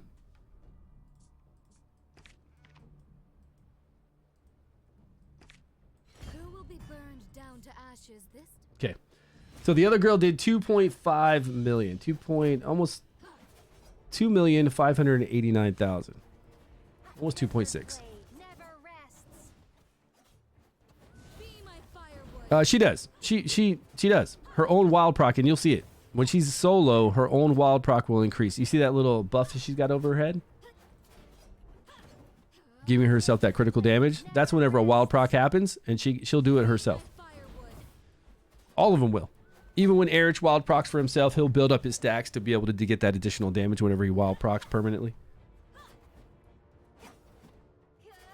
Which is cool, because then when you only have two of them DPSing, say you have Erich and Total Nan together, they're both enhancing themselves plus each other, so it's not that bad, right? You don't need so many more people in there doing wild procs. It's not too terrible. So right now she's at 100 stacks. She needs to get up to 20, right?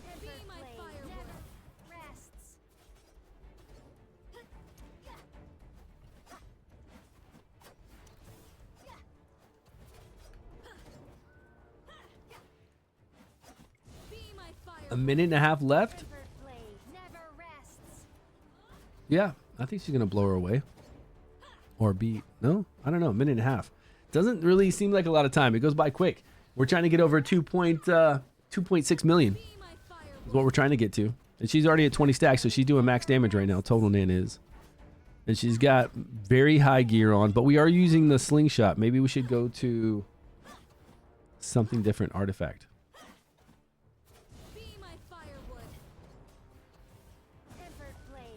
We're using accuracy rune and the slingshot, right? Stu, are you doing giveaways on stream? What kind of giveaways? I don't have any more codes to give away. This last week we did 2 different giveaways on 2 different streams. We did, but I just don't have codes laying around. I can't create codes. Before, man, I would love to, but I can't create codes. They give them to us every month, and we actually should have some coming to us soon. I just never know when. I'm at the mercy of them. So as soon as I get some new codes, we will do some more marble races on stream and do some giveaways. So a little less damage, 2.4 million. And that's with our girl not doing that well. Like, we know she can do much better if the target dummy had.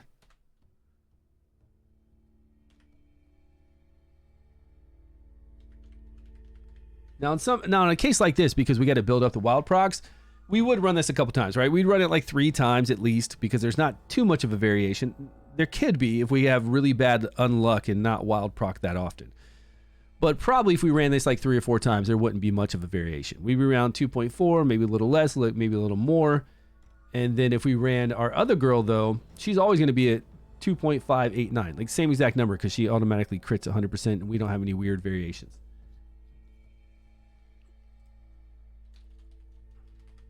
But she is going to do more damage than Total Nan, without a doubt. She's an exclusive, so she should. And she's not really taking advantage of that max HP much on the dummy, like we saw on the Vortex boss. Luckily, it does work on the Vortex boss, so I'm actually really happy about that. Because I wasn't sure. I wasn't sure like how well it was going to be on the Vortex boss. I guess it's good. I don't know. I don't know what to compare it to, if it's good or not. I can't compare her hit on that Vortex boss up against something like a Rook, because you know Rook is destroying it like way more than we're doing with this aura lady. So much more. Hey, new arrivals here. Care to take a look?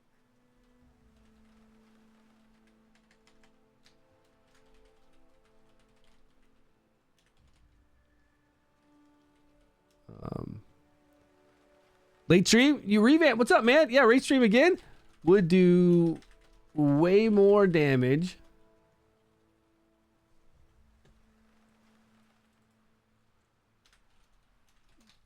Test dummy doesn't have any HP.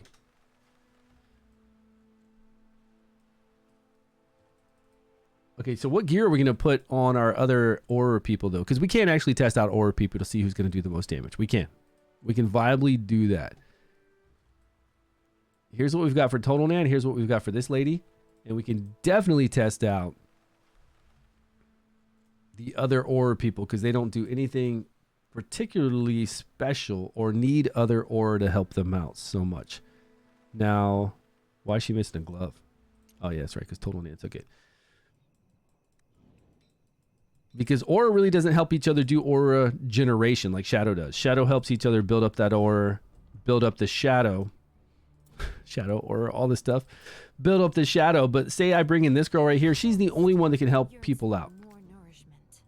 Well, what kind of damage does she do on her own? Does she do decent damage? Here she gets this to do AoE damage, but we don't need AoE damage on the boss. So single target damage wise, it's not going to be great.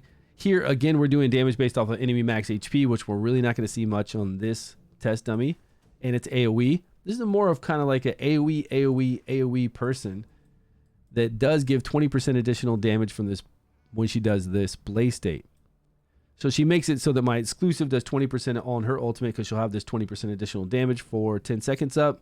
So that helps out the team. And then she makes it so this depletion helps out the team. But this girl doesn't do any of that. She just does herself. Everything on her own. So if we all put everybody in the same gear, like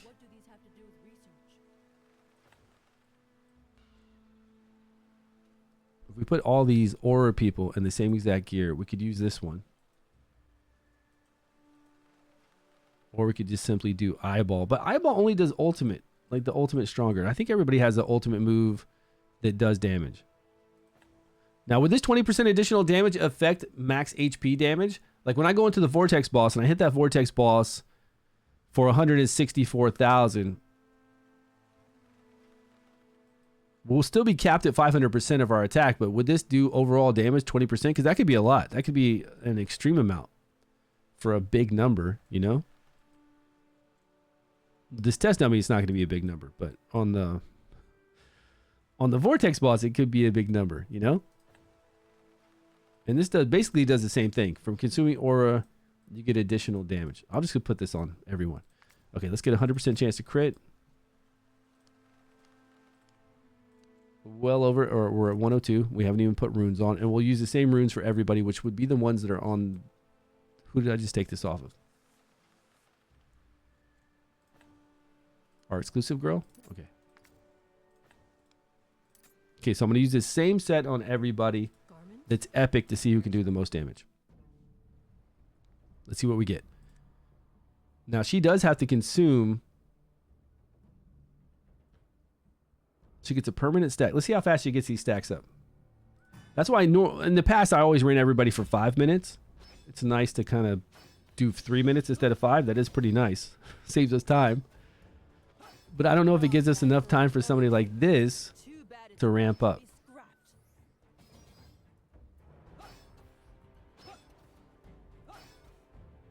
Because she hasn't even reached Blaze State yet. And it's been 30 seconds. Not bad for a prototype. Too bad it's about to be scrapped. Okay, now she just did. So now she'll start getting her... Yeah, so she doesn't get... Until she consumes... Till she's in Blaze States and start consuming the aura stuff, she doesn't get that increase... Permanent damage increase. The attack increase. So I don't think we're giving her enough time. Not bad for a prototype. that's about to be scrapped. She's definitely better on long fights, right? Vortex boss type fights. Best art for DPS Season 3. Not bad for a Rascal's Slingshot is really good. There are a lot of people that can take advantage of that, and you can get a lot of attack out of it by using the right side rune as your accuracy. 2 set pieces of gear that give you additional accuracy, all that kind of stuff. Really good on day 2, 3, 4. By using a 2-piece rare gear set that gives you 40 accuracy, using an accuracy chest piece, using accuracy substats. Really strong for that for the first few days. Well, I guess now she's at max potential, right? She's been at max potential for a while now.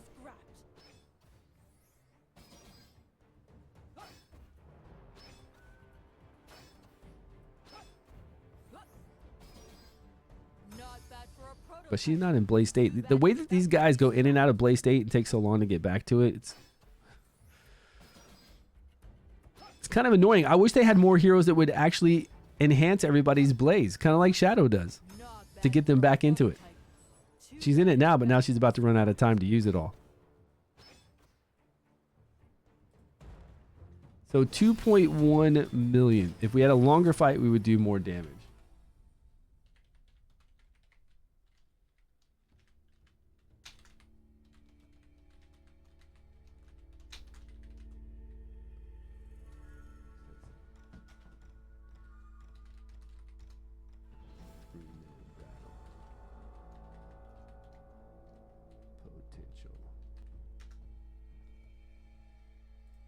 What's her name? It was like Theohin?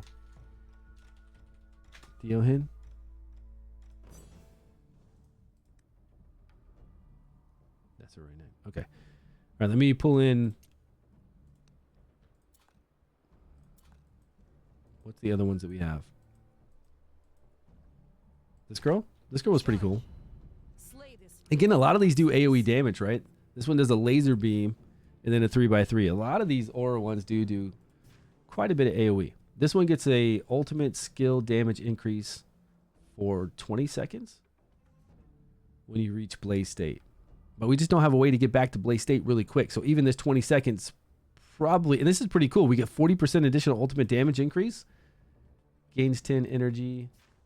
To survive in a frigid Escaland, one must bear a resolute heart.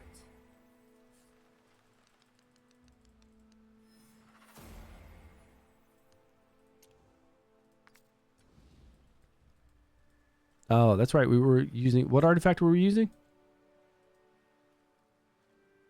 Oh, that's right. We're using this artifact. Good.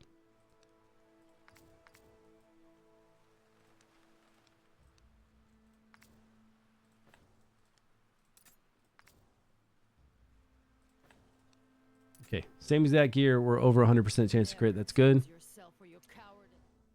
And she's going to give herself ultimate skill energy increase of 40% additional damage. And then also 20% attack up to all aura allies, which is actually pretty cool too.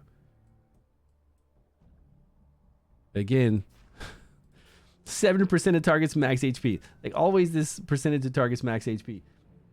Did she do a lot of targets max HP too? Because her damage would have been way more as well.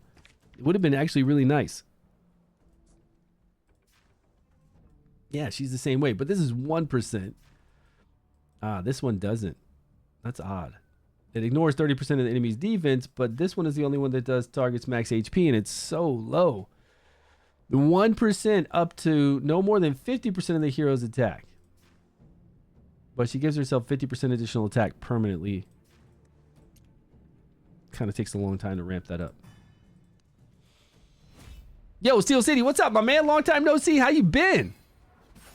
He said, nerd. Nerd, what's up, my man? Steel City, what have you been doing? What's up with your life? How's things been? You been playing any games or back to that Raid Shadow Legends? Could be. On that Watcher of Realms, maybe? How many aura heroes do you need in one team to enable him? Just one aura hero is fine. You don't need, there aren't really aura enablers. It's not like Shadow. A lot of the Shadow guys will give you Shadow energy to your other Shadow people so they can do their ultimate. Like with Shadow, when you get Shadow energy, it makes it so you can do your ultimate quicker. These guys, once they get 100 aura, they enter this blaze state. And then during that blaze state time, they consume that 100 aura slowly to do skills. Like she just consumed from 75 to 50. So it enhanced that skill. But there are no aura people that help other auras gain that blaze state, unfortunately. And there really should be, because like I said, it takes a while for them to get into that blaze state. And then once they're there, they enhance their battle skill. Usually costs 5. The ultimate costs like 20. Did she just do her ultimate and it sucked away all 25? So now she's not doing cool skills anymore. Now she's doing like these basic kind of skills to try to get back up to 100. So her damage is gimped right now until she gets to 100. Like severely gimped. But that ultimate, that's right. She does have an ultimate that gives her 50 aura though. So hers comes back kind of quick. Still takes a whole rotation, I guess. I think it takes like 2 ultimates. She just got to 100. Yeah, it took her like 2 ultimates to get back to 100. So that's the problem with aura people.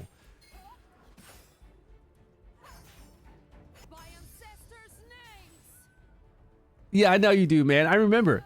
Been playing Baldur's Gate 3, GTA, and Rust. Nice. Those are good games, though. Like, really good games.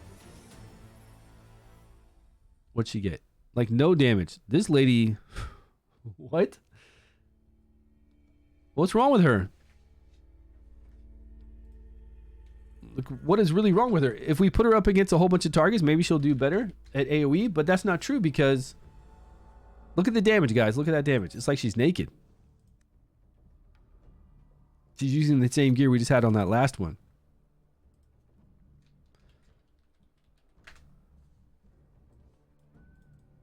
Okay, even though she does do damage based off of enemy max HP. Look. 7% of target's max HP. She gives herself 20% attack up, which she'll give to other people too. This one doesn't do anything special at all. Not even when in blaze state, nothing special. 3x3 laser beam line. And then when she gained her ultimate, she did get 40% additional. Only when she reaches blaze state, she gets 40% additional ultimate for 20 seconds. So like one ultimate probably is going to be covered by this. Yeah, definitely one ultimate because it's 20 seconds. But her damage was 929,000 with the same gear we had on Theohin, where she did 2.1 million.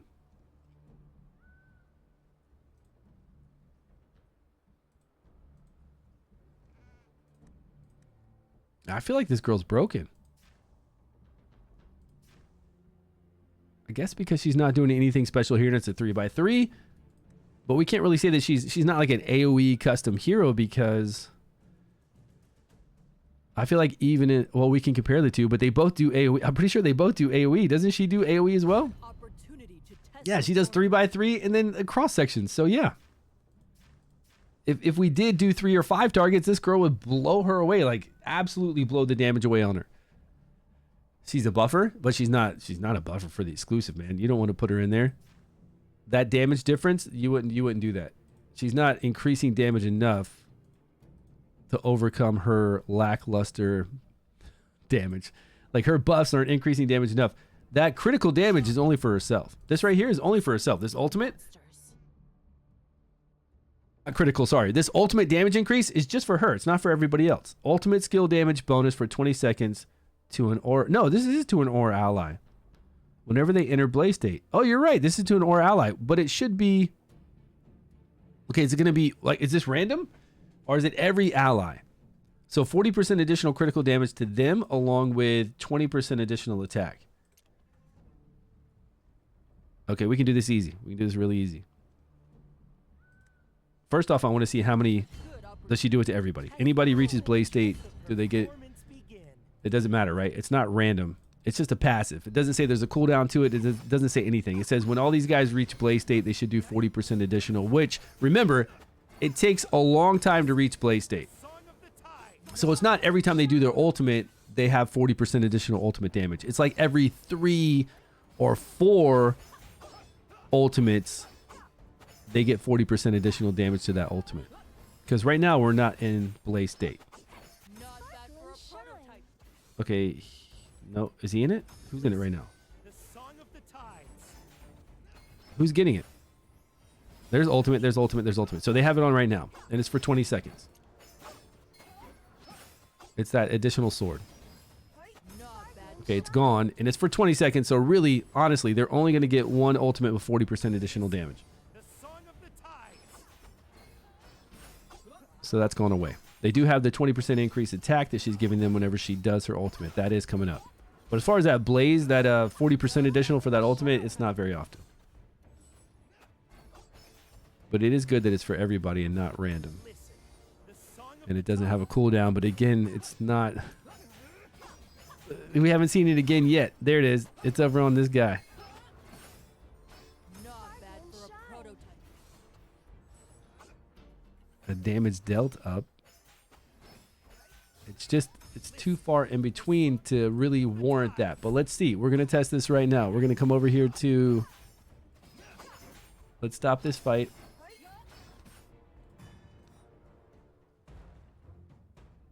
We have the gear set currently that we use on both right here. We have this gear set on her, and usually we use... It doesn't matter what we use. We'll just put the eyeball on her. Slap some gloves on her because she always crit hits. Runes. This doesn't matter either.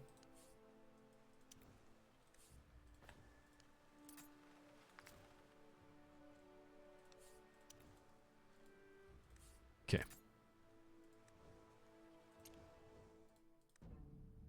She's geared. All right. Let's see what the total damage is for 3 minutes. Man, my throat's giving out. I think...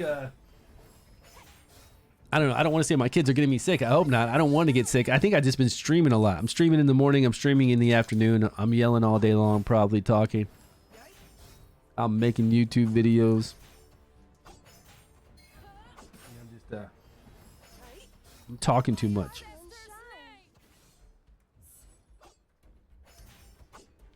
Okay, let's see if we get more damage overall with this team or with the other team. With her enabling our exclusive or just enabling anybody, or with the additional damage that we're going to get from the other girl. Let's see what happens.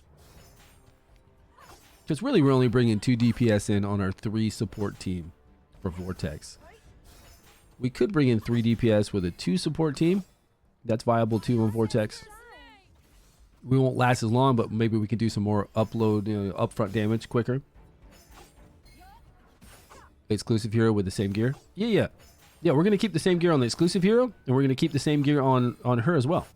We're not changing gear on either one of these. When we bring in the other girl, it's going to be the same exact gear that she has on right now.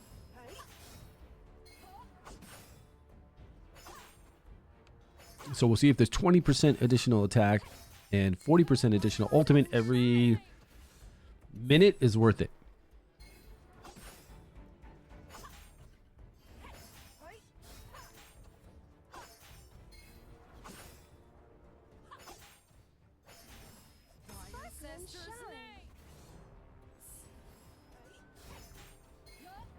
Carth, is that her name? Yeah, I think it's Carth.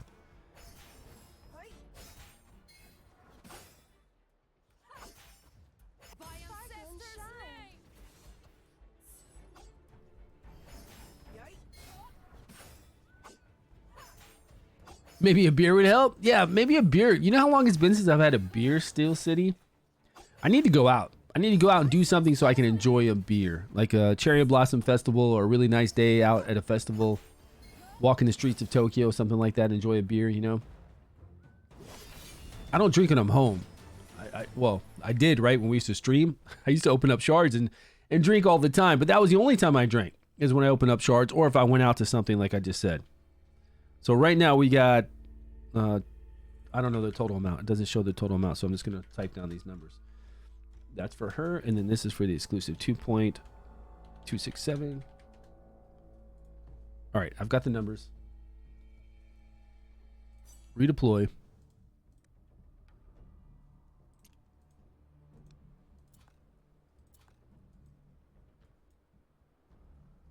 A good opportunity to test performance.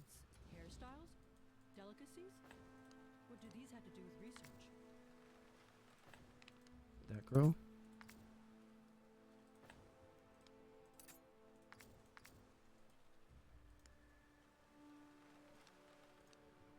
Okay. Let's go. No aura on either one of them. I have a feeling this is going to be much more damage. Not bad for a prototype. Don't you think? Unless Bad it's about to be scrapped. that additional buffs made our exclusive do like 1 million more damage. I don't think it's going to be better. How do you get a test server for a normal player? You don't, man. You got to spend that money. And then you got to not have enough bread to be able to level up everything. Look, I've said this so many times to the community managers to please relay this to the devs. Last time I said it just, I don't know, 4 days ago, they said, Roger that, we'll tell the devs or something like that. They didn't say Roger that. They said, okay, understood, we'll send it up to the devs. That's what they said, right? Because the community managers have no control over what happens to the game. They really don't. Too bad it's about to be scrapped. And I don't know how the hierarchy is in the company. It's not like this community manager is going to be like, hey, man, you need to change this game because this is what people want and this is what the content creators are saying people want. Do this. That's not going to happen. These community managers are not in that position to do that. If they want to lose their job, they're not going to do that, right?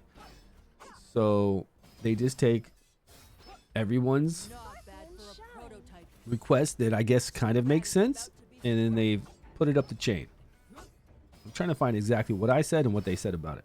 Where's it? I don't know. There's a lot of chatter. Oh, nope. That was me yesterday. Too bad it's about to be scrapped. Anyways, I told them that we basically need 3 times the experience from goblins this season. We have so many new heroes. We keep getting new heroes. We have to farm new gear, new mythic gear, so we need to be farming more often.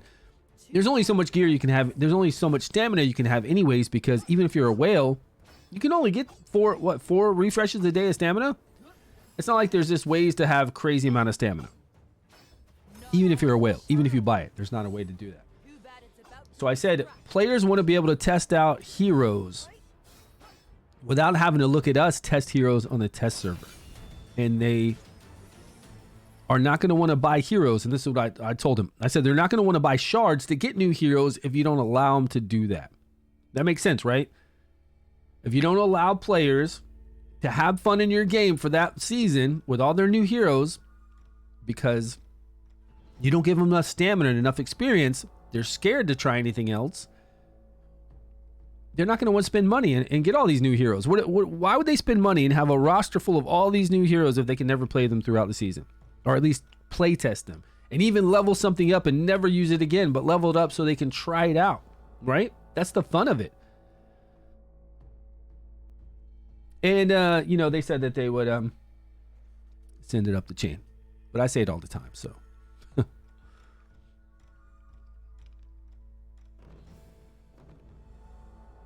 For next test, just add an enabler without gear. There is no other really, like I said, there's not really any enablers. Not really. So for this one, we did how much damage?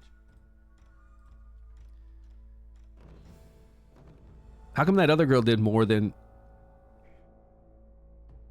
Man, my throat is really giving out. The other epic did more than our exclusive right now. What's our exclusive got on as far as artifact? Does it just have like the eyeball on or something? What's she rocking?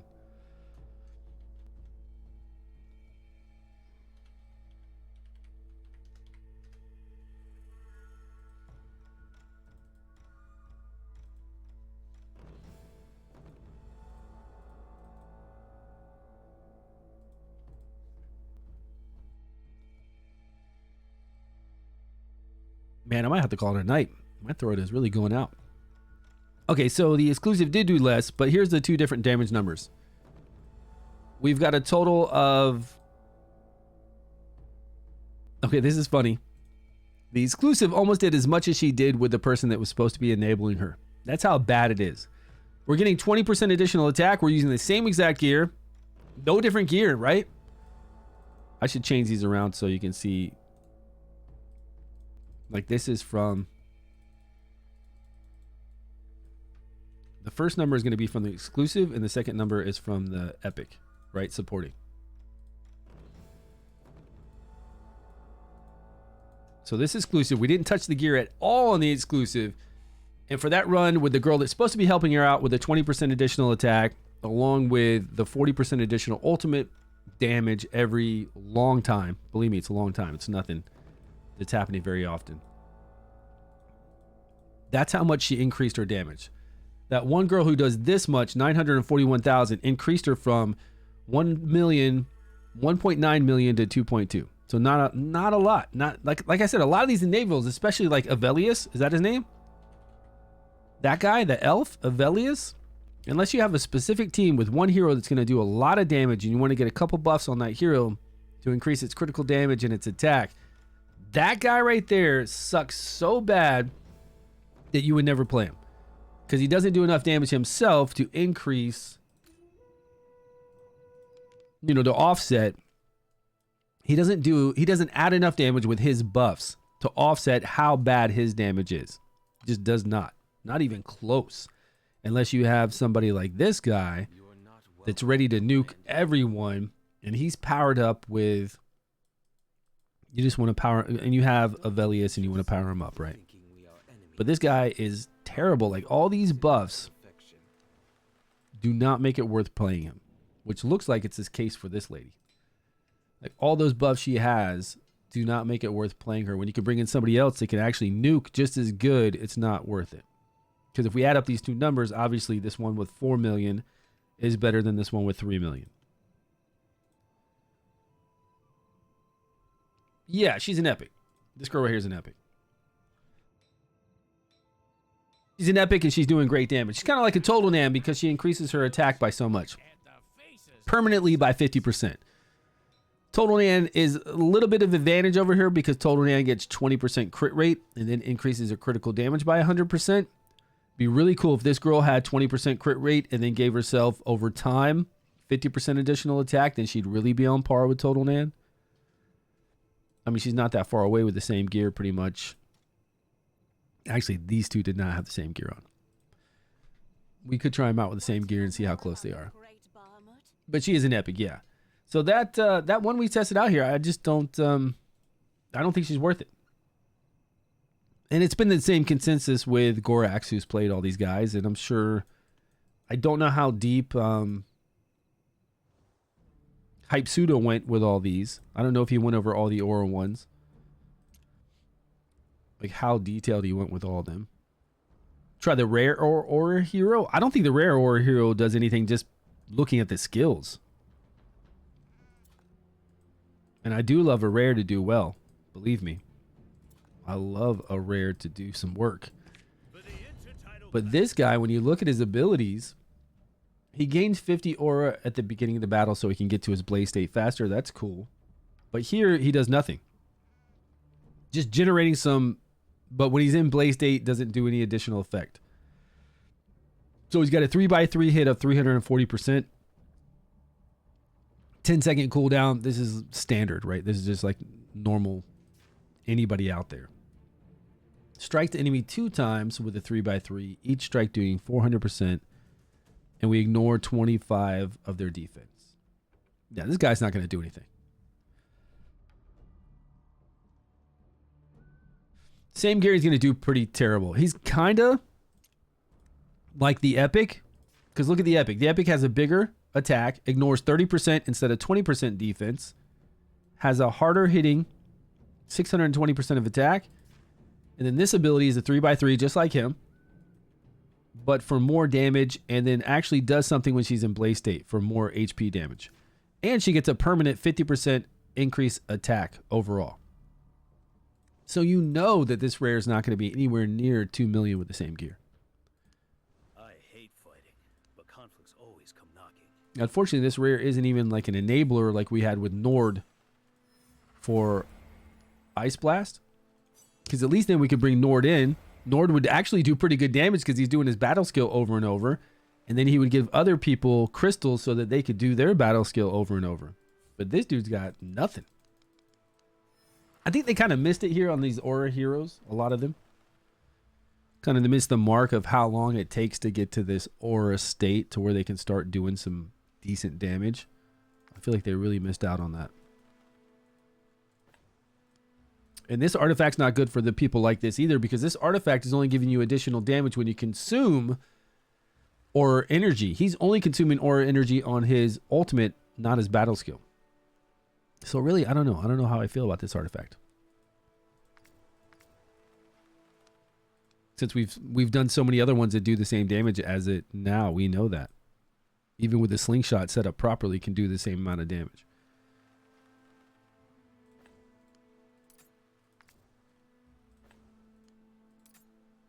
I hate fighting. The dude doesn't even like to fight. He said, I hate fighting. Okay, same gear. All the gears off of her. Wait. Get out of there. Okay. I'm going to guess 1 million.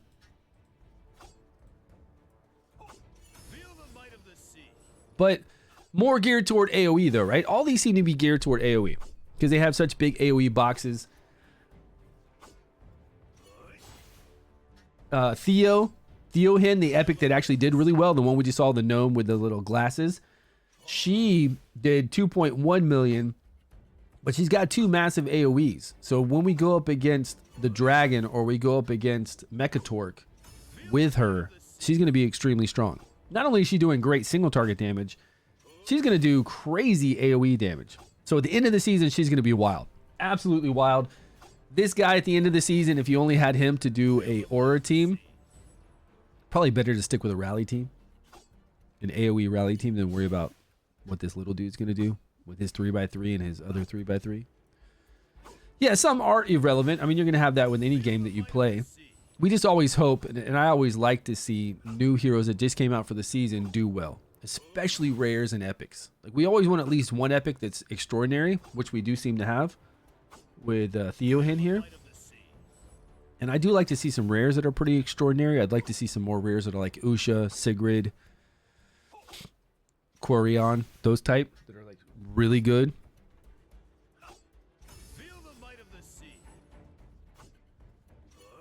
But we haven't really gotten any. We didn't really have any season 2 rares that were outstanding. Not like crazy outstanding, because they were all associated with burn. Nord was like the best one, because Nord actually did something for everybody else as a rare for Ice Blast. And then any electrocute rares, total garbage. And the burn rares, some of those were okay. For Horatius to get him some burns up so he could blow them up. They were okay. It wasn't like they were like, wow, this is completely... I said 1 million, right? Told you. 1 million. So that's not good. But I'll put it down here, though.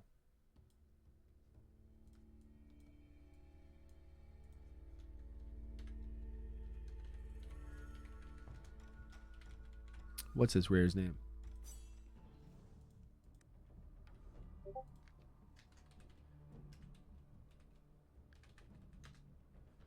But we do have to remember, like I said, in game with those bosses, it's going to be massive. The AoE that all these guys can do, not he's going to be massive, but at least this girl's going to be massive. And the exclusive is going to be massive too. Whatever we fight at the end of this season, if it's like Mechatork or anything like the Dragon, which it will be, you know it's not going to be single target because we have single target with the Vortex all throughout the season. So 100% it's going to be AoE. And this girl is going to destroy it because she's already doing so much single target.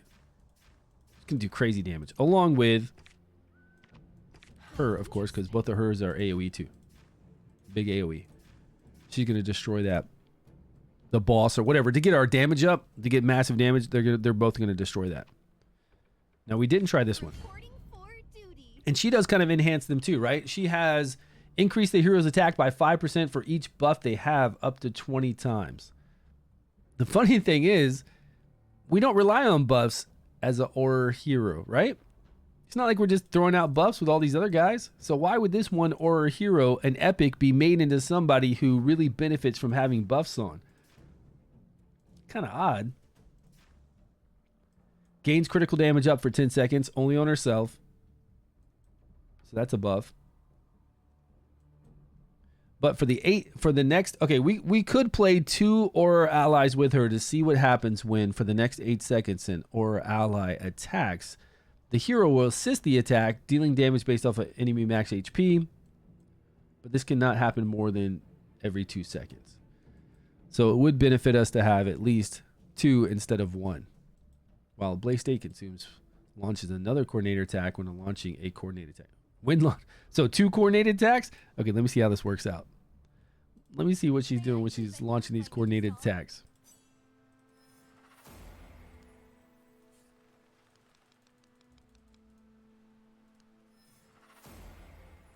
And remember, buffs that are buffs from gear don't work for actual buffs. Like when we used to get that buff that would give us additional attack in season 1 and season 2 from gear sets, those don't act as normal buffs. They don't count as normal buffs, unfortunately. It's really weird.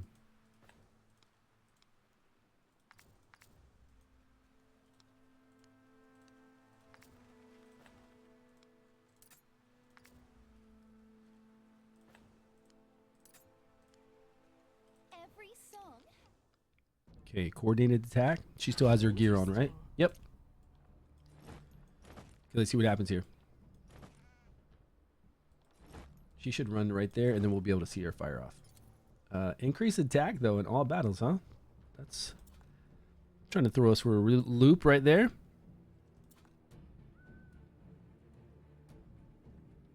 What am I looking for? Poison? I shall spare no effort. They don't need enlightenment.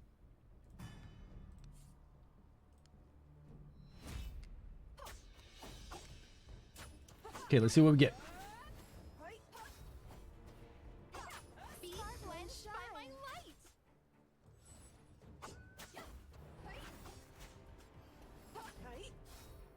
This, we'll get to know more about it soon. That was kind of the teaser for it. Okay, yeah, that was a teaser for it. If you guys don't know what I'm talking about for this teaser, there's this Challenge of the Deep thing that was put out on Facebook that we were talking about earlier today, and you can win like an iPad 10, an iPhone 15, AirBuds Pro, Powerbeats Pro, or a Razer keyboard and mouse set, and I don't know what's going on. It was just a teaser telling us about it. I guess we'll get more details this, starting Monday.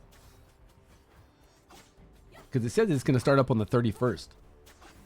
The Goblin Raid Challenge kicks off on March 31st. Get ready to dive into action. Now, this isn't just content creators, I don't think. Because it's under game announcements, and this was up on Facebook, too. Oh, I'm not paying attention to her. Okay, let me see her do her... She did her ultimate. Oh, there's those additional attacks. Look at that.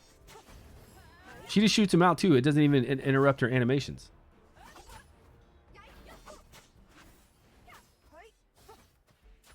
Okay, she's doing her ultimate. There we go. We attack. There's those 2 arrows. 2 seconds go by. There's 2 arrows again.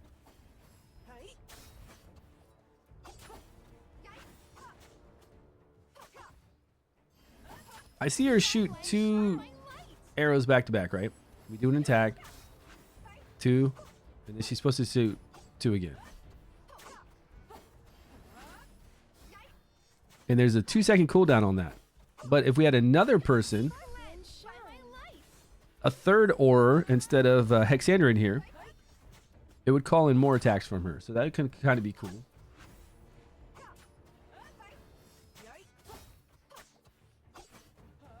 But it's not cool when she's only pulling off right now with the same gear we had on everybody else, 1,000,000. She's pulling in the same damage the rare pulled in. Right?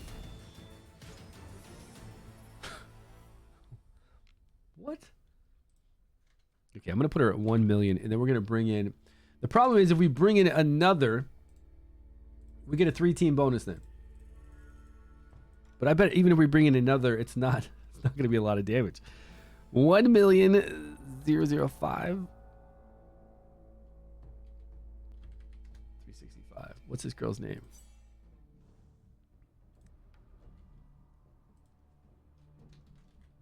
She's epic too, right? Yeah, this girl's an epic. Increase the hero's attack by 5% for each buff they currently have. Again, we're not running with a lot of buffs because we're just not playing. We're not playing a group of people that do buffs or just don't do buffs to each other. Rally would count as a buff if she was a rally and this was like rally along with some other rally attack buffs and stuff, sure. She does do 4% of the target's max HP. It doesn't show us the percentage. Probably shows us on the live server. Extends the duration of all buffs on her by 3 seconds. Okay. We're not going to have 100% uptime on buffs, even with 3 second extended every 10 seconds. Well, depends on what the buff is, I guess.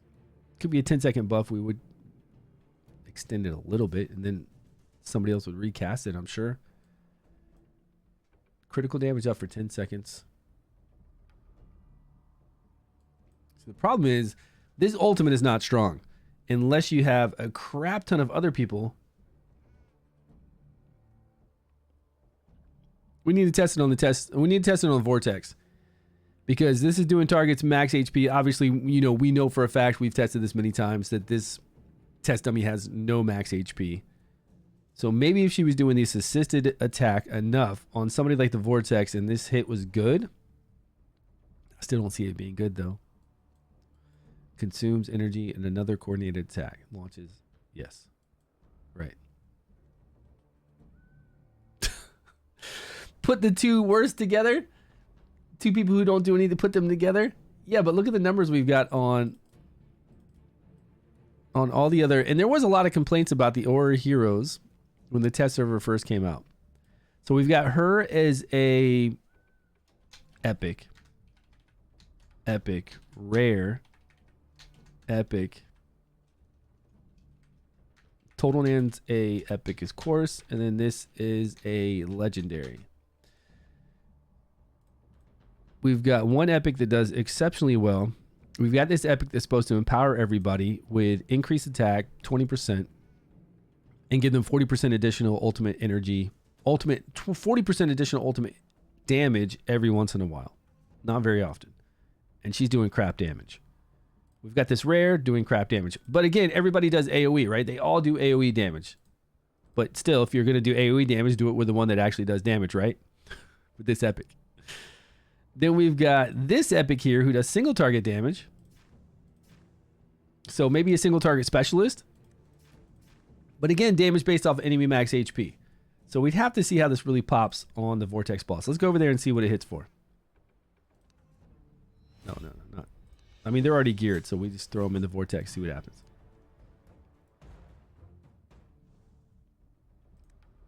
And the cool thing is we've already run the Vortex with the other epic, the actual good epic, along with the exclusive. So we can compare these side by side. If I can get out of here.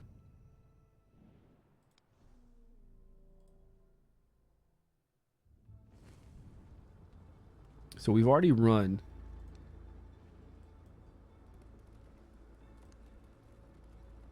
these two together. No, not those two together. These two together. We need to run it again because she died early. She died not too early, but sometimes it happens and they, you know, a DPS will die early.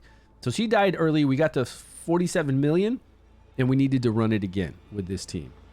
So let's go to, I'm pretty sure she's got different gear on right now. Yeah, she's got different gear. It's all right.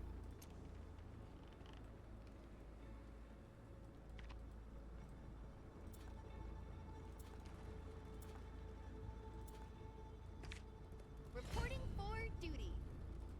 If we wanted to get, yeah, let's give her at least some of the gear that we had on before.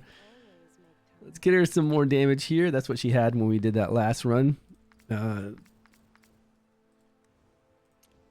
Actually, you know what? Let's give her this. Let's give her the same exact gear. Let's just load this. Okay, now she's got the right gear on. Let's put her back in here. All right.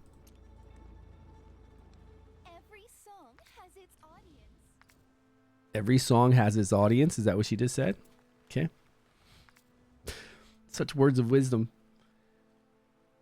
We can put this all back on her.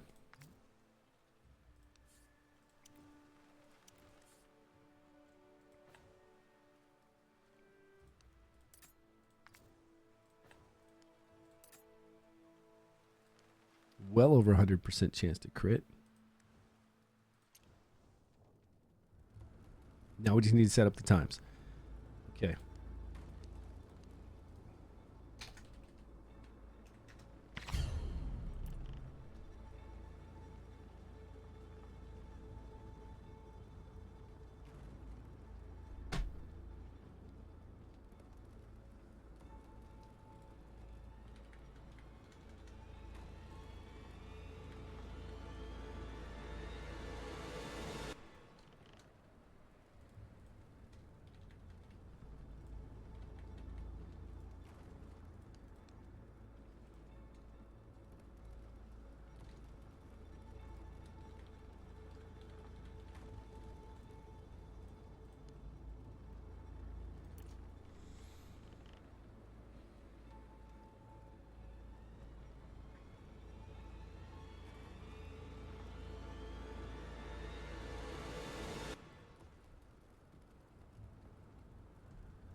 She's got accuracy on? Okay, we need to change that.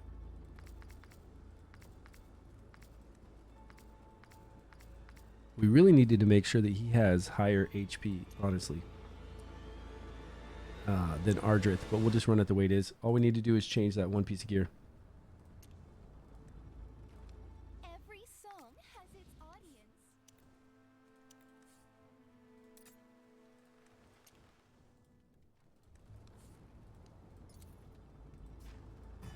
Okay, let's see what she did it for.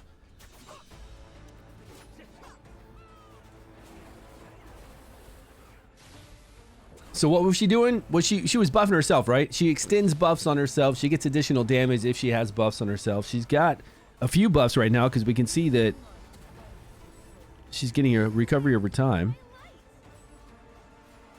And I don't think at all that one thing counts as a buff. The actual aura over it that can't be removed. I don't know if that counts as a buff for her. I don't see additional damage that she's getting right here.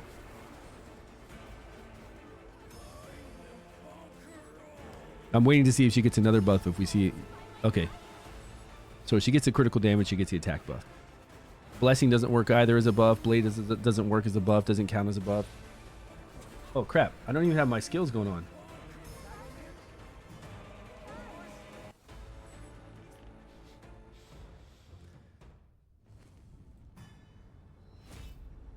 There we go.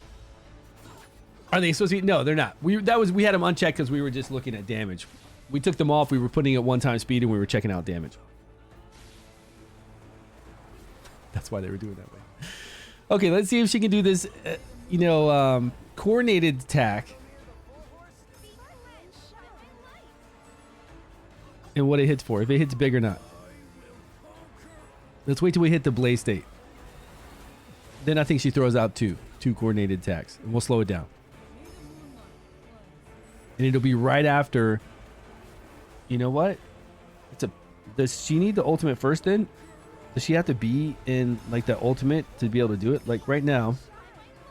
No, it's anytime she doesn't attack. So she'll do these second arrows coming out, right? Did you see him? I think her basic attack is what? What's the archers in the back's basic attack damage number? It's going to crit every time. 9,500? Was that her? Yeah. 9,500.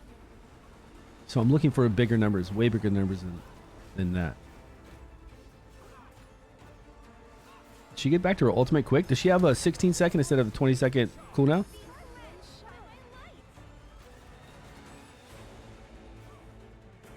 These follow-up ones that are going to come out right now. Like 20,000, 35,000? So based off of enemy max HP? They were like 25, 35,000, right? I don't know. Let's just let it run out, and we'll kind of compare it. We'll compare it to the other one, to where we had the good epic.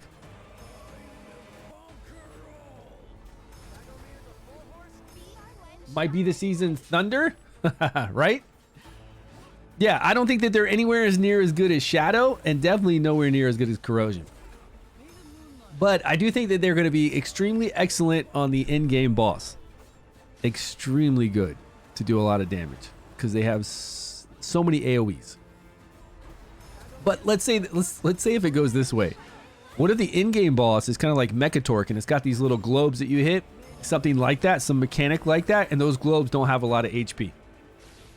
Then it won't even matter, right? Then that max HP, because they have such low HP, will suck.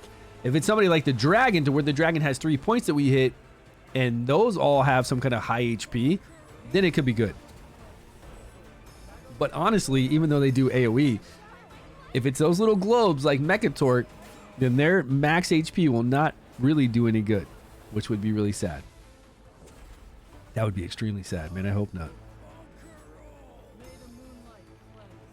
Please 4 or 5 times speed on Vortex. We need more speed on Vortex. Okay, what did I miss? Let me check back through some of this stuff. Did I miss anything? I don't think I did. He said it looks like they developed Aura last. They're meh. Yeah, only the exclusive for Aura and that one epic seem to be pretty good. But I do need to do more testing on the other legendary auras. And we'll do that tomorrow. But tomorrow, if they update the test server, if they update it and everything is ready to go, then we'll test a lot of Corrosion tomorrow. We'll test Rook again. We'll test all the Shadow. I definitely want to go start testing all the Shadow. I want to see what it's like to play Azul along with Daphne. And then without Azul in there, without the exclusive, I want to play with Espolta, Daphne. And then I want to test out all the epics to see what epic does good damage, if there are any. And then do they have one rare in Shadow? I don't know if Shadow has a rare or not. Tell me this is not the fat high like raid. What's going on? Shaker, what's happening, my man? I don't know if you're still here. I know some of you have put some comments here, and I was busy doing my thing in the game, so I didn't get to catch them. Yeah, man, this is kind of like raid, but it's very different. Like the gameplay is very different. But gear farming, yes. Gear farming, gotcha, yes.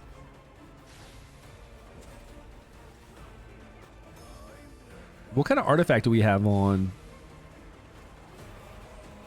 Aridith right now?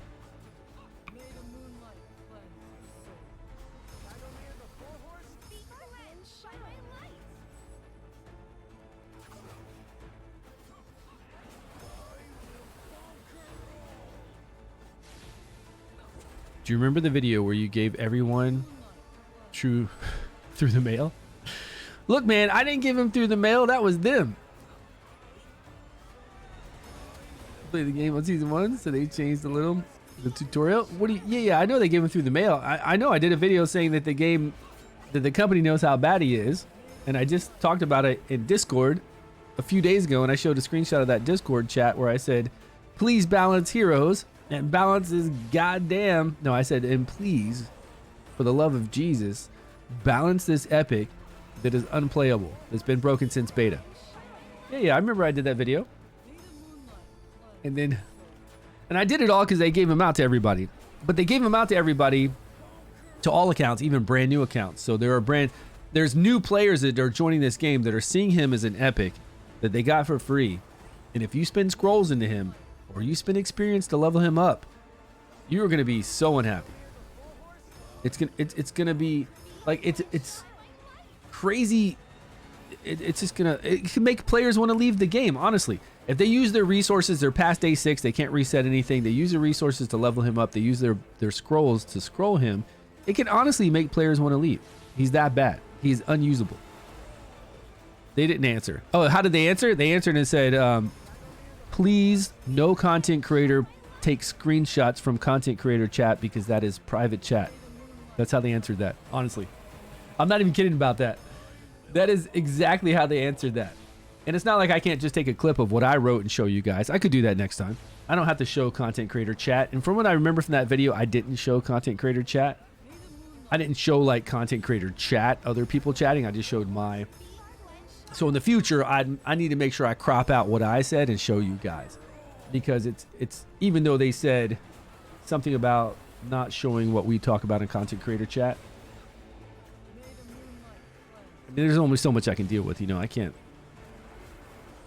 If I said something, then I can say I said something and show it. You know what I'm saying? I don't need to show everybody else stuff. But don't come at me like I'm. And it wasn't to me. So they put out this post saying.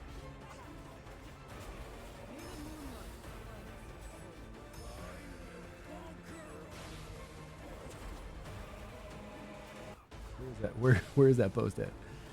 It should be in here with everything else they've been doing lately.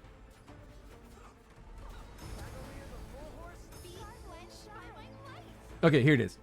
So right after that video on 3/11, I'm not sure which day that video was, but on 3/11, I think it was like the day after or 2 days after. Effective immediately, we kindly request that you refrain from directly displaying CC chat messages in videos. CC chat is a private channel, a symbol only for those with the CC privilege. We showcase CC chat content by showcasing CC chat content in videos. We inadvertently breach the privacy of individuals participating in this private discussion. And then there's more. There's a lot more to it. Confidentiality, CC chat often involves sensitive topics, blah, blah. There's like 3 other paragraphs to it, like all of it. Shaker, what's up, man? We're at 100. We could lose somebody soon. But we're kind of doing the same damage. She's doing 19%, which is not too hot. Like when we have somebody else in here doing damage with her that's actually a damage dealer, it's more than 19%. Our exclusive is doing well, yes, but and she just died. Okay, that's when people die. Right around then, and she died. Okay. I can tell by the 19% the whole entire time she's not doing too well. And she's not enabling our girl to do more damage either. We were just seeing if she was going to do damage because based off of enemy max HP, and it's not happening. And she's an epic. So she deserves her low score here with what we've got her placed at. This low score of 1 million that she does in 3 minutes. Season 1 right now, it's way different than 6 months ago for the tutorial part where you have to kill Varesh and Child of Chaos. I know, I played it. I played it when Elminster was here. Are you saying it's different than when Elminster? Are you saying it's different than three weeks ago? 4 weeks ago now? Because I started a brand new free-to-play account when Elminster came out to see what it was like as a free-to-play player. And day 2 or day 3, we were able to get the rare selector box. Like immediately, it was very easy to get that rare selector box. So we got Sigrid right away. It seemed like a really smooth, easy process. We got a whole bunch of codes. So we used all those codes to get a lot of Worm Arrow, to get gold dice, so we could get Elminster. And we were on track to get him really easily. But I didn't keep playing. I didn't have time to keep playing that account. We played it for a good week, though. We were well on track to get Elminster as free-to-play easily. And I had like a really cool... I started out with Zarloth on my account from some summons. So I had Zarloth. We got Sigrid picked up. We had like Inna. We had Adri, my girl, to knock back the ultimate gauge and slow speed the bosses. So that was easy. It was like easy times, man. It was real easy. But yeah, the beginning process is pretty smooth. Are you saying that it's not, or that it is? Or that it's quite different? I mean, I didn't really think it was that much different, though. You start playing, and on the last step, you give you... Oh. Really? So it wasn't just people giving it to their mailbox a while ago. They actually have a 7-step thing to where they give you him at the end of it? What are they doing?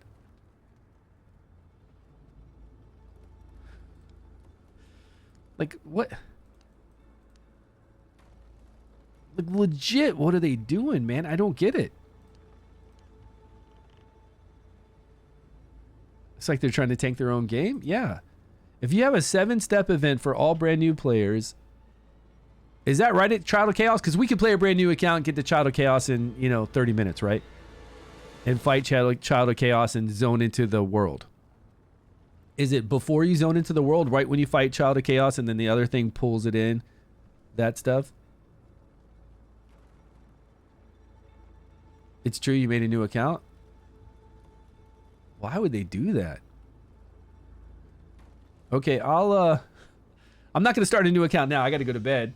It's already 10:45 p.m. But sometime I'll start a new account and I'll just run through while I'm watching TV. But I'll record it all so I can record that whole process and what we're getting.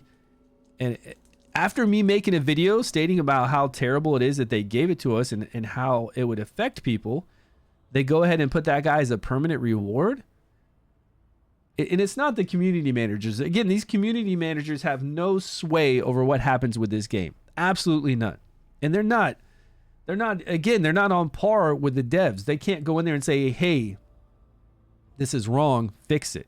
They just don't have the, we're talking about much lower level and higher level people, right? And they can't even go into them as a tone. This is a Chinese company. They can't even go in them probably with any kind of tone that this is really, really wrong. They can say, hey, this is what we have. This is all the feedback we have every week. Here's the feedback every week. But I doubt they can even push things with a certain tone and say, look, this is just bad for business. Because that is bad for business. I don't get that. And I want to see it for my own self. I want to definitely record it and see it and then make a YouTube video about it so we can emphasize the point of it. Because ridiculous, man. Like that's really ridiculous. And they have to know, right? I did a video on it. Everybody complained about it on content creator chat. I don't know if anybody, honestly, I don't know if anybody else really complained about it. I don't think anybody complained about it in content creator chat but me. But that kind of stuff makes me mad because we could lose players for no good reason. And you're not even giving them an advantage. At least make it good. Give them a hero that it's to the point to where this company is doing things on purpose, right? They're giving you a shit hero just because it's a shit hero. Like, here, you can have this hero because it's garbage. Absolutely garbage. You can have it. And they did. That's the worst hero in the game. Legit, we know that. That hero is worse than getting Meredith. Meredith has so much more viability than that guy, and she's the best common there is. And nobody uses commons, right? We don't use any commons in this game. And yet, we use that one common because she's still so viable.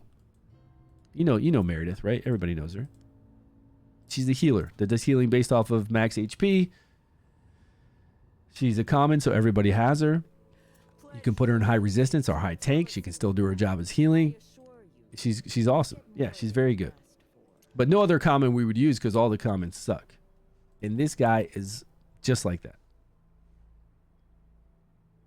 Give me Garius to unlock a lot of the game. I think with the way that they give us Horus, which is fire, and then they give us Hexandra, we get an epic selector box we get a rare selector box to be able to get a rare, which we get Sigrid. So it all follows along the first season poison fire. So if they gave you Adolphus, they give everybody Adolphus, then it would go really well. Who's the common body model? Steel City, you don't know about this game, man. You don't know about all these sexy ladies we have in here. Look at them. Look at them. Look at them. She's too high class for us. She's like royalty, I guess. And this looks like a little girl, so no thanks. Yeah. I could show you them, but I just don't have the time to show you all the sexy girls just right now. Because I'm not doing a good job of showing you any. Oh, man. But look at these cool heroes. I mean, this one looks extremely cool, to be honest with you. And this guy looks very menacing. Where'd he go? Where'd he go? It's the Invisible Man. Yeah, and this Jinka's pretty sweet, right? Oh, she's pretty nice, actually. They're not into jizzle. They're not into jiggle physics, though, at all. Any female that they have, even with a bust, there's no jiggle to it, right? That's Jinka. Yeah, it's a firm body, man. There's no jiggling going on in any of these. And I don't know any that have a voluptuous kind of top, right? I don't think we have anybody. Oh, she's rocking a nice body, but she's just like Nesjinka. She's basically the same model as Nesjinka. They don't do a big bust. I guess hers is kind of the biggest we have. Like, it's visibly big because you can see. the whole outline of her body. But most of them are pretty standard, right? This is the test server stuff's not popping up. Yeah. Raid definitely has some more risque ones. Watcher of Realms has some really... Here's a beautiful lady right here if you want to help her out with her pregnancy issues. This beautiful one right here. This is actually a sick model, like a really cool model. I would have never in a million years thought of a gacha character that has a pregnant like soul belly. I would have never ever thought of this. It's pretty wild, right? Does that mean wait. I never thought about this. Does that mean that this stuff right here is kind of like her soul baby stuff? Ugh. Right? I mean, where did this come from? Did she just spit that out? Kind of gross. All right, guys, I got to head out, man. I got to get some sleep. It's late. We're going to be streaming again tomorrow at 9 a.m. at Reset or 10 a.m. Either one. Right at Reset, we're going to be streaming to go on further with our day 4. We've been doing really well. And let me see if anybody's on right now. YouTube Midnight, appreciate it. Steel City, good to see you again, my friend. It's been a while. Let's see if anybody else is on Dragonheir. We do have one guy. No, he's Russian. StewGaming. ASMAR? What? Bora? Is that Russian too? Romanian. Dutch. Domingo? Something. Okay. And then Russian again. All right. We got nobody. Okay. Good night, guys. Thanks again for joining me. Appreciate it. If you're not playing Dragonheir, download it down below. Come and join us for Season 3. We've got all new stuff along with the Dungeons & Dragons collaboration coming up, all that good stuff. And come join us on Discord as well. A lot of people to talk to over there and help you out with the game. Yeah, I'll see you guys tomorrow. We'll see you in, I don't know, maybe like 10 hours or so. And then I'll be back again tomorrow night, maybe. No, actually, tomorrow night I won't be back. I won't be back like this because my wife is coming home. My kids are going to be away. We're going to spend a little... husband-wife time probably, and I'll be able to relax and save my voice and stuff. But I'll be back on another late night stream soon. Definitely. All right, guys. Take care.